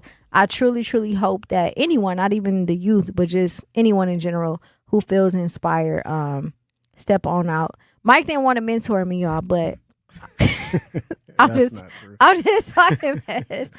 Let's talk about legacy. So we talked about a lot of, surface level questions about your career and things of that nature. But I want to dig into what matters to you the most, which matters to all of us the most, which is our legacy. What kind of Milwaukee do you hope your grandchildren inherit? I hope my grandchildren inherit a Milwaukee that is safe. Yes. First and foremost, there's way too much violence in the streets that we have to solve for, and there's no one solution and there's no one immediate solution. It's a collaborative effort that does involve real estate, development, community development. So safety is number one, and then two, I would say empowered. Yeah. Knowing that they live in a city where they can literally do whatever they set their mind to. And I think I'm going to just speak for myself as a young black boy at one point in time.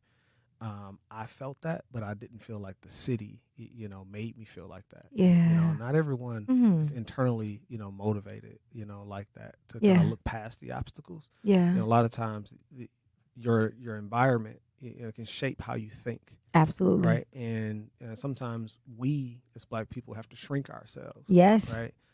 So I want my children to live in a city, or grandchildren to live in a city that doesn't shrink but expands their opportunities and their outlook and their perspectives on what they can do, who they can be, and the impact and legacy that they can have. Absolutely. That's my legacy. Absolutely. Absolutely. So when history remembers your work, what do you hope mattered most? That I cared, that I always approach things from a perspective of authenticity.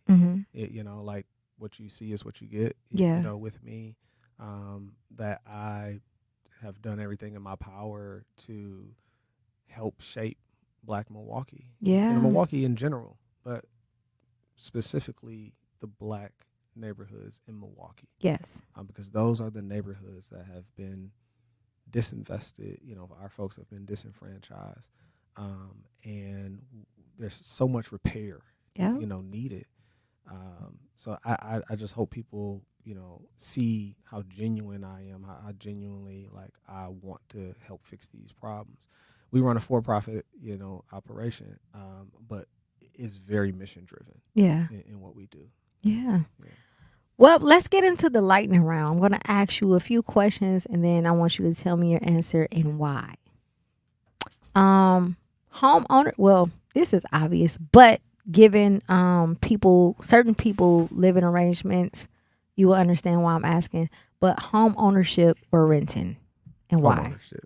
Home ownership long term, because you get the equity, in your home. We were talking about gentrification earlier, and gentrification is really the value of real estate increasing over time. Right? Okay. And people being in a neighborhood for a long period of time, who bought at one price, and now the prices vastly exceed what they bought for, and they can no longer afford to live in that area.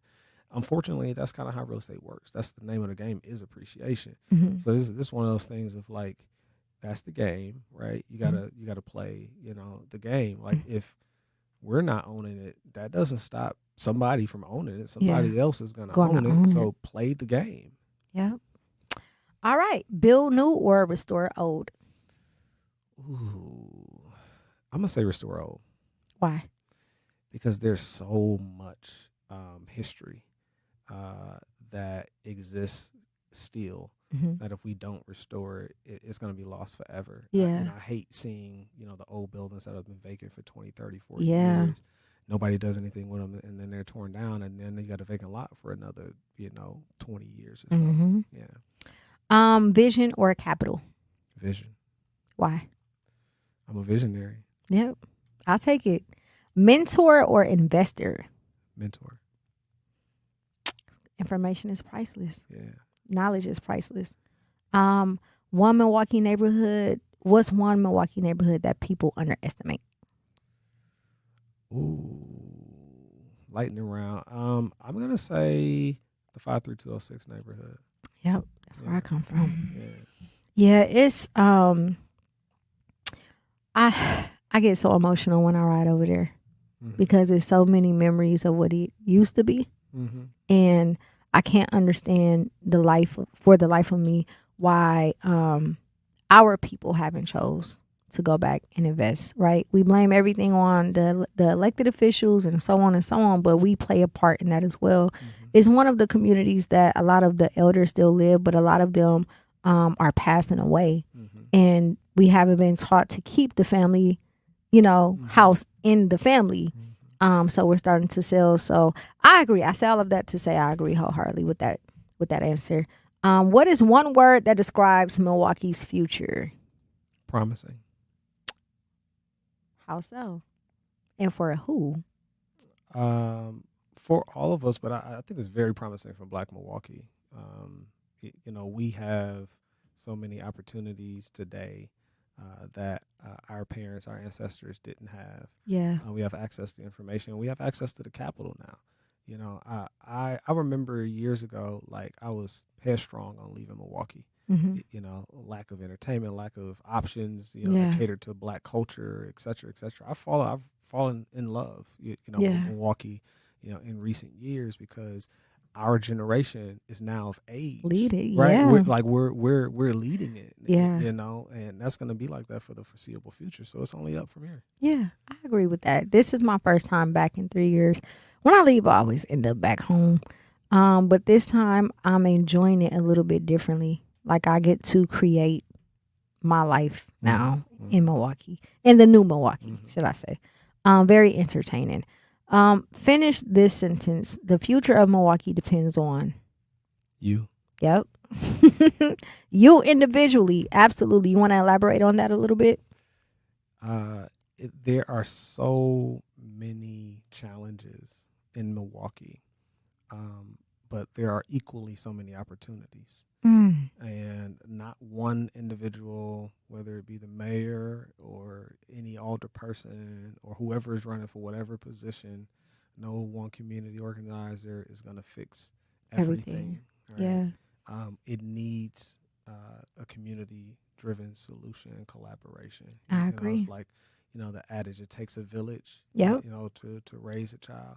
Like, it takes a village, right, to build community, a true sense of community, like knowing your neighbors. Yes, which matters. Which matters, like, for real. I say that all the time. We don't have that anymore. Like, when I grew up, we knew, I grew up across from Duche. Our families is like 3 or 4 generations in on 14th of Burleigh. And when you grew up, you knew everyone's by their first and last name, everybody on the block. It was a community. It was a sense of the kids can go out, the youth can go out and play because no matter where they are, someone is looking after them. And I feel like, and to your point earlier about the home ownership versus renting, that's what makes a community, home ownership. Absolutely. When you own your home, you care more about not just your home, but the community as well. And then you take care of it because you care. So I do agree that the future of Milwaukee is dependent on us as a people individually and collectively, but also that the home ownership piece plays a huge part in what community looks like. And we have to figure out a way to get our people to understand the importance. Because I don't think is that not that I don't believe is that they don't want to own a home. I just think that there's so many barriers set in place. Yeah. Especially information wise, time wise. You got to go to work and you have children. When do you ever have time, right? So figuring out a way to, I see people offer classes and things of that nature all the time, but I think we need to offer hope. We need to offer motivation, and some grace, and give people that battery in their back to want to take the time to say, you know what, even though I don't have time, I'm going to try a little bit harder to become a homeowner or to give back in my community. And it starts at a very young age. Mm-hmm. Other cultures, I'm sure, teach their children very young. Yes. About ownership, Yep. owning a business, owning real estate, owning investments, Yeah. whatever. Like, we as a people, as a community, need to be teaching our young people about ownership. Yes. To really amass generational wealth. We love saying that term, generational wealth. Right. But like, what does that really mean? Actually How mean. do you, how do you really develop generational, Yeah. wealth? You have to have assets. Absolutely. Yeah. Absolutely. Thank you so much for joining us today, Mike. Do you have any shout outs that you want to give? I do. I want to mention 2 things because we were just talking about homeownership and we were talking about the 53206 neighborhood. So we are developing 40 single-family homes in the Amani neighborhood, which is in 53206. We expect to be breaking ground on that project later this fall. And it's a rental project, 3-bedroom, 2-bath, single-family homes that will be rented for 15 years at an affordable price, let's say roughly $1,100 a month, new construction. But after that, we're going to be selling those homes for $100,000 to the homeowners. So that's just one way that we're trying to live up to what we're talking about, today, and investing in the community and, making sure that the community has these opportunities. So I just want to put that out there. So if people are listening, just follow, Mim Group to stay tuned for more information. So they can sign up and, learn about the project. The other thing is access to information, education. I'm a proud graduate of the ACRE program. ACRE is an acronym for Associates in Commercial Real Estate, led by Marquette University. And they have an application that is due in 3 days for the ACRE program. And the ACRE program, is the sole purpose is to expose minorities to real estate development, and teach them, how to properly assess, land and how to put together what's called a performa, a financial playbook, and, all of these different things. Yeah. It's a free program. Yeah. And it's life-changing for a lot of individuals. A lot of the Black developers that you see in Milwaukee was a part of it. Of the ACRE program. I'm one of them. Yeah. So LISC.org, I believe is the website, LISC.org is the organization that's managing the applications. And if there's anyone interested and learning more about real estate, I would highly recommend that they check that out. Perfect. Do you have any personal shout outs you want to give out? Yeah, I want to shout out my wife and kids. Yeah. Always. They are my support system. They motivate me, and they're patient with me with all of the long hours, early mornings and late nights of hard work. And they're the reason why I get up every day and do what I do. Absolutely. Thank you so much for joining us. Do not forget to go to LISC, L-I. Not just my physical, but my mental. And seeing other vets doing the same thing helped me tell myself, hey, you can do this. Join us in honoring warriors at woundedwarriorproject.org/America.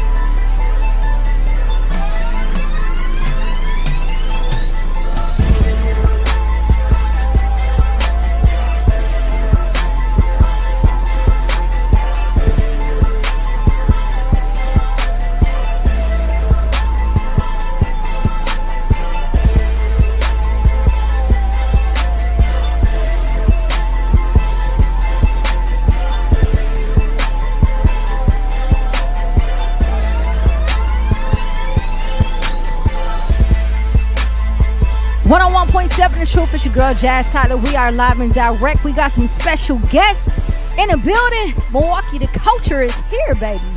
What's the word? C Money. What it do? T Morgan, what it do? Listen, I'm so excited. We've had some amazing guests all today. We had Craig Berry on first. We had Mike Emmem on, and now we got you all. Introduce yourself. Let the people know who you are. What you do? We're going to start with you, C Money. Let's start with Mr. Morgan. Okay, let's start with Mr. Morgan. Mr. Morgan, what's the word? What's going on, Jay? How you doing? I'm doing good. How you doing? I'm amazing. Just, staying busy and helping beautify Milwaukee one brush stroke at a time, one relationship at a time. You got some bars, boy. Look. All the things. Yeah. Tell the people about you. I know, but I want the listeners to know. Okay, so my name is Terrell Morgan, also known as Ego the Artist. I am a polymath artist, which means I'm good in multiple areas. Some people say I'm a jack of all trades. That's not it. Yeah. Currently, right now, I am working on Black Arts Fest. I'm the marketing director for Black Arts Fest this year. Okay. I have a gallery night this Friday at Wayfinder on the rooftop on the east side for the East Side Gallery Night. So I'm busy. Busy, booked and busy. And obviously, I'm assisting my very, very good friend and family. Yeah. Charles in this venture with the coalition and everything. That's dude weird, man. We've been together. We've been together on this road ever since I graduated from college. It was nothing but divine timing, and we are still here. He had to separate the industry from the real. That's why he had to say the government. Yeah. He got that. Yeah, absolutely. You want to introduce yourself? My name is T. I'm T. Sister. I'm just here for support. Okay. Nice to meet you. Nice to meet you too. Hey, how you doing? How you doing? It's a pleasure to be here in Milwaukee again for the second time. My name's Soul Mama. Where you from? Savannah, Georgia, the west side to be exact. Okay. And then what do you do? I'm a rapper. All right. Let's get it. And then we got Deontay brother. Deontay brother. Yeah, I like that. I like that. I like that. But what you go by? And what you represent? Street politician. Yes, indeed. Yes, indeed. I'm a huge fan of that name. Okay, then. Because we know we need some street politics. Some street politicians. For real, for real. Absolutely. We need some. So, let's get into it. Today we've been talking about culture, and we've been talking about professionalism, right?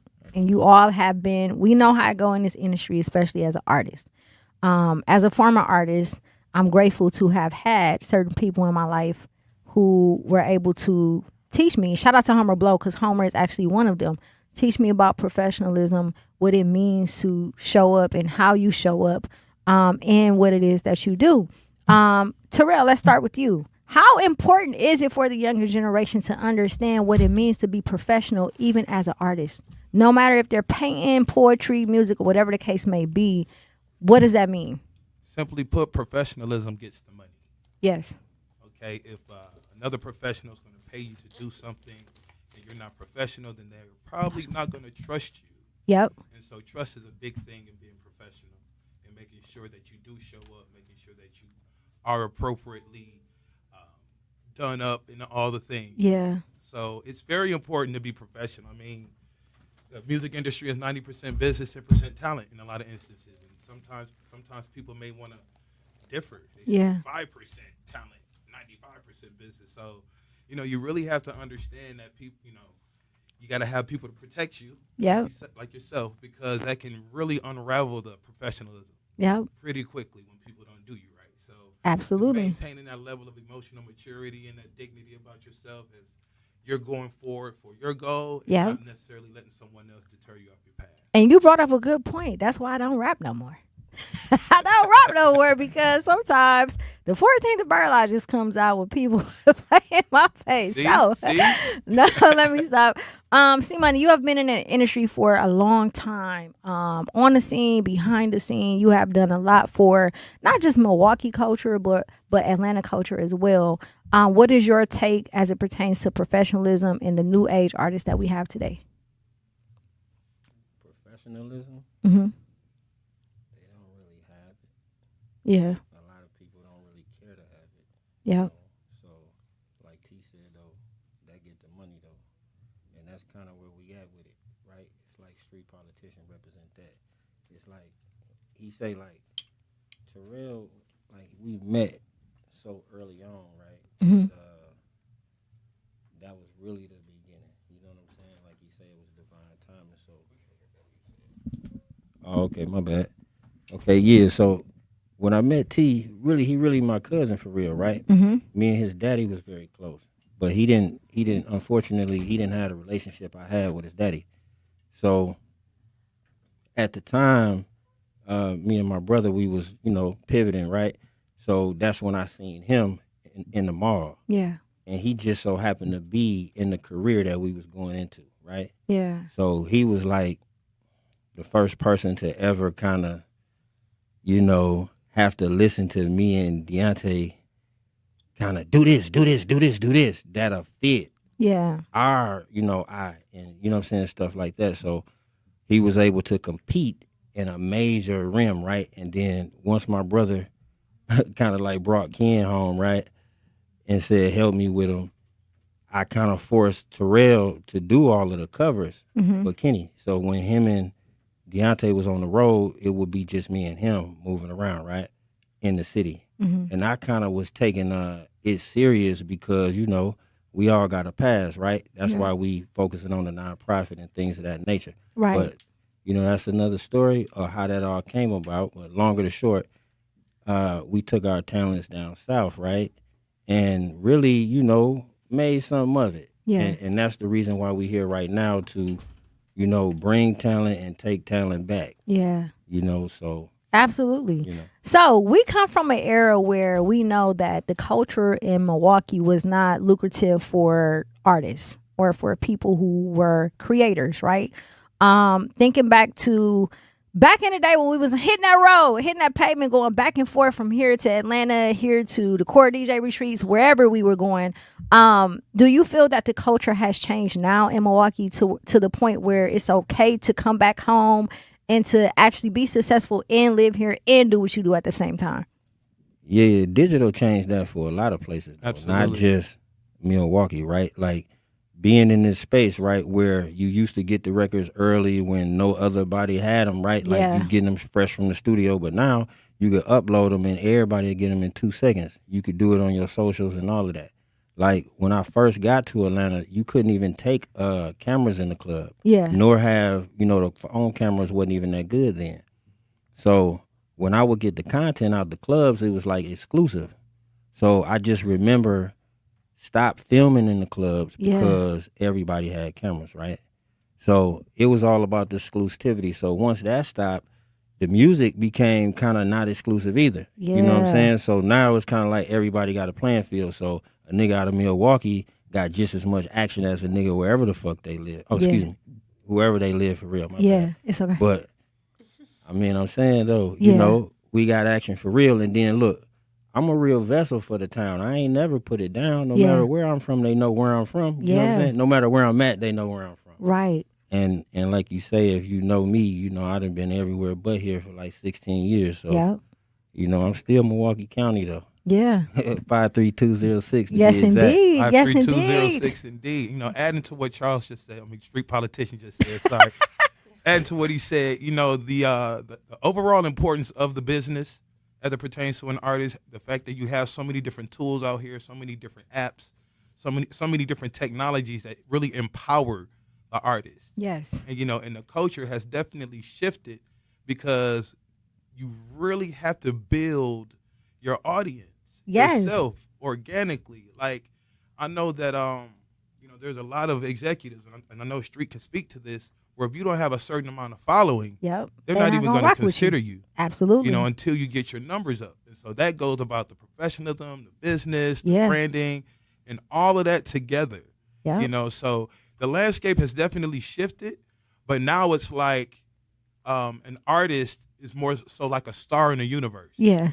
Versus, Yeah. Whoo. Right? Come on Versus now. a person in the city like it Yeah. used to be. Yeah. It's different now. Yeah. Everybody can pick up their iPhone and get on an app and record themselves over a hot beat. Yep. Back in the day, you had to get all the beats made. Yeah. You had to go to a real studio. Like, it's not transactional. no, not at all. You know, it was a different art. Yeah. You know, and I can even speak to that for my graphic design even. Yeah. You know, from where you have to lay out posters and everything on paper. Yep. Then you had to lay them out on computers, and now you have computers laying them out themselves with AI. Yep. So it's definitely a shift. And the important thing to do is to really keep up with the times. Absolutely. As an artist, and make sure you stay on the pulse of what's going on in trends and everything. Absolutely. You know, this is like the first time for me that I felt so good coming back home. It made me feel like 05. You know what I'm saying? Culture wise, music wise, like I feel like it's a different wave, but I feel like we've accepted our stars at home more than we've ever had before. And now that they're opening up doors, is making it easier for people to want to come back. Like when I go down to the A, y'all know y'all there. When you in Atlanta, when you in LA, when you in New York, the people that's the movers and shakers, they live there. They're from there. You know what I'm saying? So it's like, at what point can we build Milwaukee up to where you feel safe enough to be successful without having to dim who you are and still live here at the same time? We got some special guests in the building. We got to go to break to pay some bills. Do not touch that dial. It's your girl, Jazz Tyler, 101.7 The Truth. In the United States, a vehicle is stolen every 31 seconds, about as long as this message. Luckily, you can take a few easy steps to protect your car in the same amount of time. Remove your valuables, roll up your windows, don't leave your car running unattended, lock your doors, and take your keys. The Truth is your girl, Jazz Tyler. We are live and direct. We got some special guests in the building. C-Money, you want to do the introduction? Yeah, that's Toon Mama, right? She all the way from the water, you feel me? And she from the game, don't play crazy. Hey, Toon Mama, tell them what's happening. Yes, girl, Toon Mama. I go by Toon Mama TM. I'm from Savannah, the West Side, to be exact. Whatever you want to know, I'm here to tell it. Well, welcome to Milwaukee again, first and foremost. Hey, how you doing? Thank you for joining us today as well. Can you give us a little bit of, well, let me ask you this before we get into it. What's your thoughts on Milwaukee? You said this is your second time being here, right? The first time I was here, the weather was kind of catchy. Like, I'm gonna say the weather was catchy. It was like warm, and then it was cold, and then it was giving me mixed signals, but it was cool. Like, the vibes was good. Yeah. Everybody that I ran into, everybody that I met, they all had good spirits, and I'm like an energy type of person. So Yeah. when I ran into people, they was real nice. They was inviting me places, this and the third. Everybody was just real genuine. Yeah. So I was really fucking with it. how did you Oh, I can't cuss. Okay. how did you get into the music? I got into music because really I used to be rapping with my friends and stuff, like in middle school and stuff. We used to sit in the back of the classroom beating on desks with pencils and stuff like that. Yeah. And our little huddles and doing our little thing. But it really wasn't that major then. It was just like playing around. But I don't know. I ain't gonna say I knew I was gonna be a rapper because I didn't know I was gonna be a rapper, but life made me a rapper. Yeah. Going through stuff. You know, venting, not wanting to really talk to people. I'd rather just write it down or put it in my notes. I ain't never really wrote it down because I ain't never want nobody to find, find what I got going on. But I was going to ask you that. How does the music make you feel? Like the feeling of it all. Is it a way for you to? I know you mentioned venting, but is it a way for you to kind of escape from reality? How do you use music? I wouldn't say it's a way for me to escape from reality because everything I talk about in my music is like fakes. You feel what I'm saying? Like I don't rap about nothing like this on a facade type of level. So it's more so, it's just me talking my little talk, saying what I gotta say, getting it out there, Yeah. stuff like that. I love music though. Music is one of my everydays. Like I write the best music when I'm driving. Yeah. Yep. I feel you. Who were some of your inspirations growing up as far as music? Growing up, I'm gonna go with Nicki Minaj, Gucci Mane, Future, Bootsy, Webby. Yeah. Camouflage, because I'm from Savannah, so definitely Camouflage. Definitely Camouflage. Booger, because I'm from Savannah. Yeah. When I got a little older, it became Don Tripp.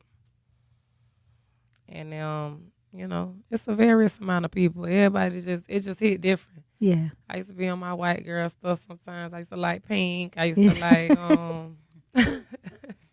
I used to like Ed Sheeran. It's a lot of different genres that I like. It all depends on the situation. Like, what did you take from those people and as far as inspiration in order to help build who you are now? Well, I ain't gonna say I took nothing from them really because my music reflect on me. You get what I'm saying? So I could say that they encouraged me to keep rapping because I used to like how I sounded rapping. Like, I knew like when I was little and I used to go to A to Z lyrics and I'm getting on there, memorizing the lyrics, making sure I know every word bar for bar. Like, I knew it was something about it, but I never knew like it was gonna be rapper per se. Yeah. But I mean, everything about me is authentic, so I can't really say I like got something for somebody else because this coming straight from the land, like straight from out of water. Like I don't know. Yeah. What did what is your take on the industry now as it pertains to the female rap artists, and what separates you from them and what has already been done? Well, I feel like, when it comes to female rap artists in today's world, I guess I'd say in 2026, you got either the Summer Walkers or you got the Sexy Reds. It's really no in between for real. Like, you either gonna be this type or you gonna be this type, or you gonna have some that fall in the middle. Like I say, I'm from Georgia, so you gonna have like the Amarettas, very lyrical. Yeah. Like always could spit a nice.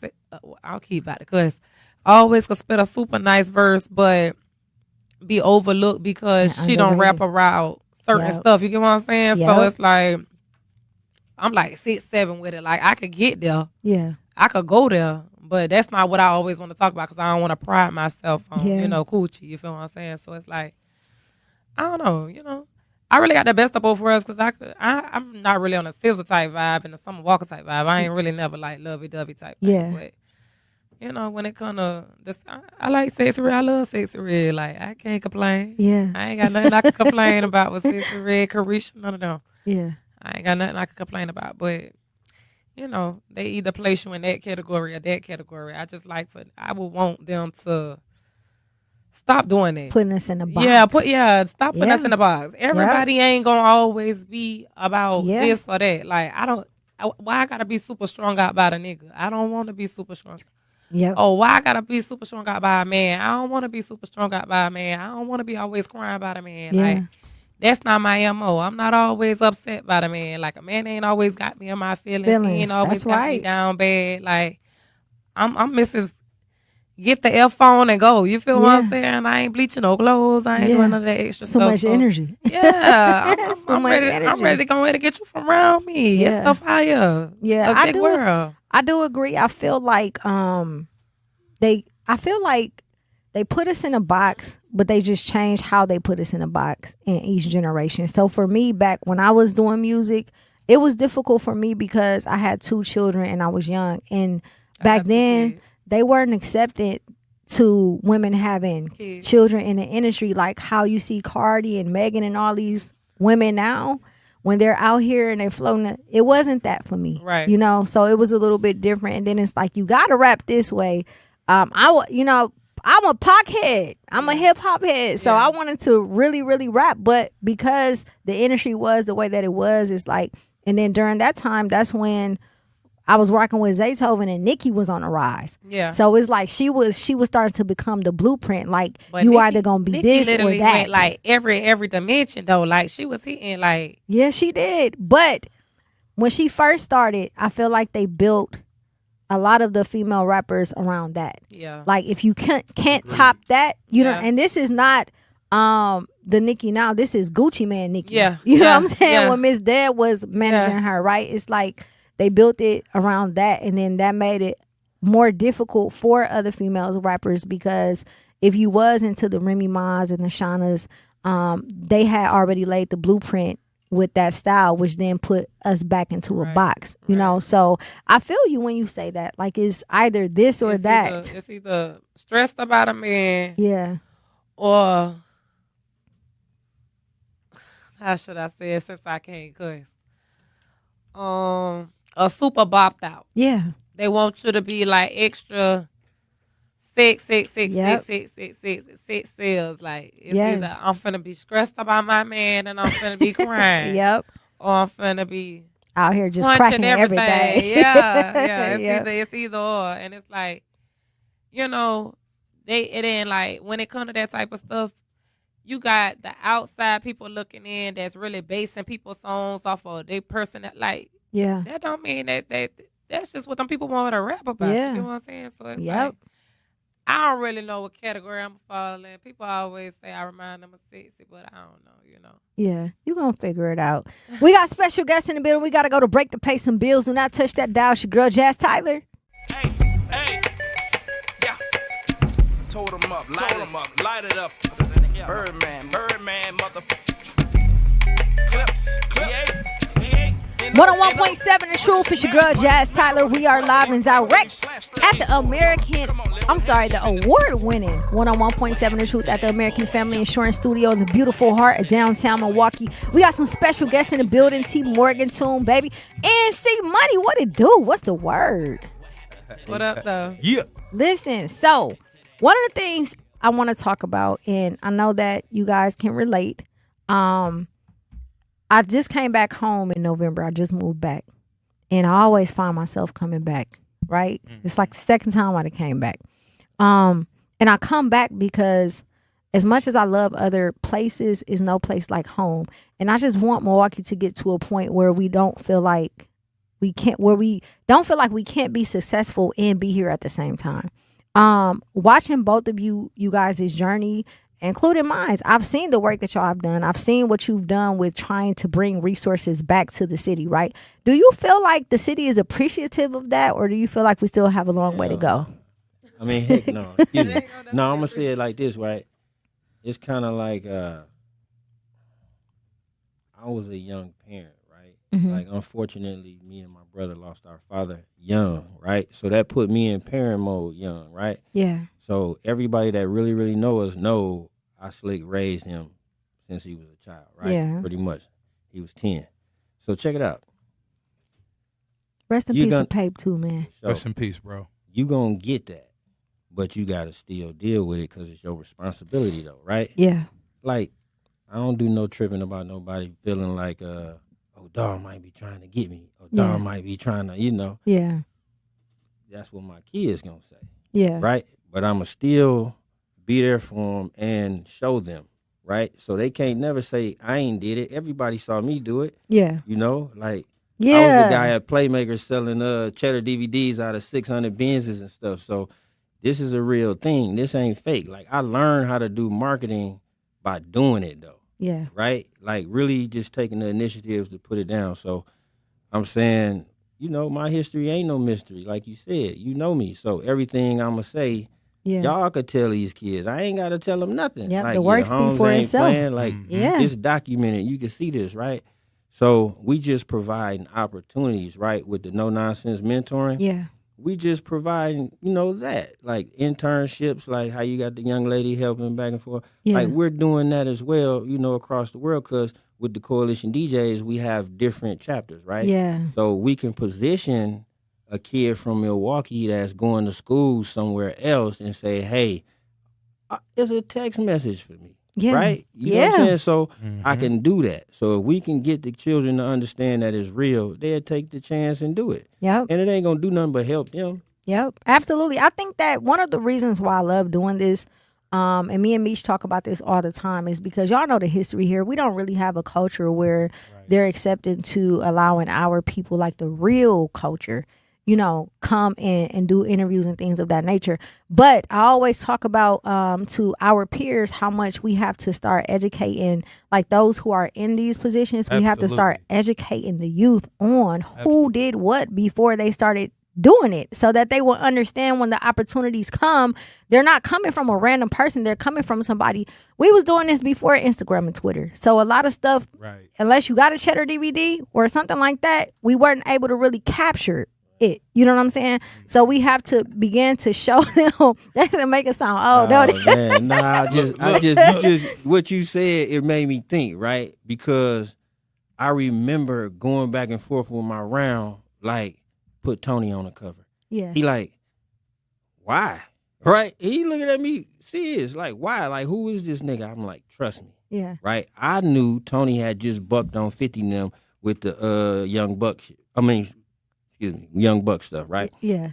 So I knew that was circulating in the industry, right? But like you say, it wasn't online or nothing. Nobody knew this. But I knew this, right? So when I turned Buddy on the homes, we walking in the ARJs, he don't even want to meet T at all.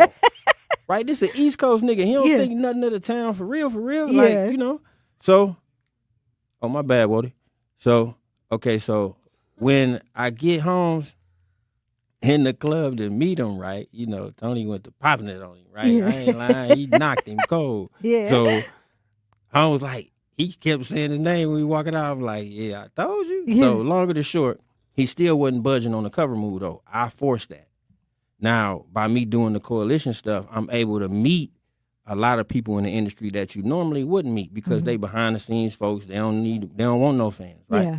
So they telling me how they know a nigga like, know a guy like Tony, right? They saying, yo, I seen him on this, woo, woo, woo, woo, woo. But they don't even know I was doing that. Yeah. So I'm like, wow, I really was helping in a real way. But that was like my first rodeo to being able to tell somebody from the East Coast to help us, right? But I was helping him. Yeah, right. Like, Tino, like when I asked him to do the design, you know what I'm saying, for the Magnum, Terrell designed that. Yeah. Right? You know what I'm saying? And I, you know, through my marketing ways, I got it wrapped, right, for a swap.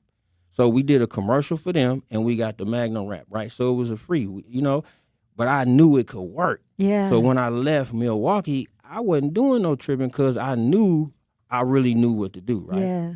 So now we able to just make it be what it's supposed to, and we don't got nobody in the way. You know what I'm saying? You know who I am. You know what's happening with me. So, I mean, it's just like that right now. Yeah, that part of it, not the gatekeepers, right? Yeah, I mean, right. That's one of the problems with I believe with our city is that you have a lot of gatekeepers. Yeah, push your mic up to you. We have a lot of gatekeepers that don't necessarily support our genuine organic culture. Yeah. If it's not posed and positioned in a certain light, they hood, or they ghetto, or they not ready. Yeah. Where the reality is that this person is highly, highly intelligent. You have no idea who this person is, but because they speak a certain way or they dress a certain way, you pass judgment. You don't allow them to enter into doors, or you may not introduce them to certain people that can actually push their career because of the way that they look. And they're an actual reflection of what Milwaukee looks like. Absolutely. Not that Milwaukee, but the real Milwaukee. Right. And so once we start peeling off all of these lenses of stereotype and malice and judgment and greed, then we can really start to grow. Yeah. You know, we lead with love. You know, we grow. You know, we get rid of old ways. And we do things that are truly beneficial for the future. Yeah. You know, because that's what we have. Like, once we get older, it's going to be the youth that's going to take care of us. And if we don't put loving arms around them, come on now, they will put cold hands on us. I keep talking about that. Like, that's why I pour so much into them. Mm-hmm. I pour so much into them because they're going to be the ones running this city. Yep. I'm almost 40. I have 2 adult children. And I'm looking at their peers and I'm like, ain't no way. Yeah. I'm going to let y'all take care of me, right? But instead of me stepping back, you know what I'm saying? I step up, and to be honest, they need it. They do like need they it. They want it from us. The reason why they're doing what they're doing is because they're getting it from people who they can't relate to. You know what I'm saying? People that don't come from where they come from, that don't look like how they look. And when you look at just the state overall, look how long it even took for some of us to get in these positions. Oh yeah. You know what I'm saying? Oh yeah. We all know what the reality of our history is. I feel like we're not black gonna people are, turn a blind eye to like all we the our different. own biggest enemy though in certain aspects though. Absolutely. Oh I yeah. agree. Because I mean, you remember Samuel L. Jackson and Django? Yeah. Absolutely. Okay. You got a lot of those out here. Because it's a lot of people who feel like it's only enough. But you know, the more I do what I do, the more I start to remember my calling and my purpose. And one thing's for sure, 2 things for certain. What God gave me can't be bought and it can't be replicated. Absolutely. You could take the recipe, but it ain't gonna taste the same. Exactly. Bars. But look, to your point, right? That's crazy you say that. I was just telling my round that, you know, a lot of this stuff, like even public speaking, right? I don't do it, right? And because it's you, I did it though. For real. And because of who I'm bringing. Yeah. I believe in them. Yeah. You get what I'm saying? So I take warm fuzzies. I take the warm fuzzies. You know? No, but I thank you for that though. Yeah. For real. And it's Oh. needed. It's Absolutely. needed. It's needed because we never get to hear, like, this is it's time. You know what I mean? Like, we have to, like, we're the adults, the unks and aunties. We have to start documenting the stuff. You know what I mean? 100%. Because now we're living in a society that's social media based. So a lot of the work that we put in, it was pre-social media. However, it doesn't take away from what we've done. Right. So now we just have to double, run it back. Absolutely. And capture it. Exactly. Yeah. So that they can see it. Y'all got any shout outs before we get out of here? I want to just shout out, the city of Milwaukee. Shout out UJ, you know what I mean? Thank Jazz, you. Shout out street politicians. Shout out my Savannah folks, Yeah. Shout out indeed. Black Arts Fest, Anitra Riley. Yes, Shout out, indeed. I love my people. Shout out, Coalition Milwaukee. Shout out Meech. Yeah. For sure. Shout out, Heathen, Yes, Shout out indeed. to Coalition DJ. Shout out to my sister T. Shout out Yes, to you. indeed. Shout out to my folks in Savannah. Shout out to my church. Tune in that dude. Shout out to Street Politician. I love Street. Shout out to all the Coalition DJs from here to Tennessee to Atlanta to wherever they are. Yeah. I know that's right. Yeah. All over. You Yeah. got some shout outs? Shout out to the west side of Savannah. We here. Yes, indeed. I just want to shout out to my sister, Toon Mama. She been working real hard to get to where she at now. Go, I Toon want to Mama. shout out to her manager for pushing her to her full potential. Shout out to her kids because she do this for them. Yes. We love them dearly. I love her and I'm rocking with her. Real Yes. pope. Yes, indeed. Yeah, C-Money, you real got some cool shout baby. outs? Thank you. Yeah, I want to shout out to my partner Black, right? 'Cause he helped me really kick it off with Yeah. his label, him and Sodi. Yeah. And they brought some real talent there. Like, I like the girl, So Glow.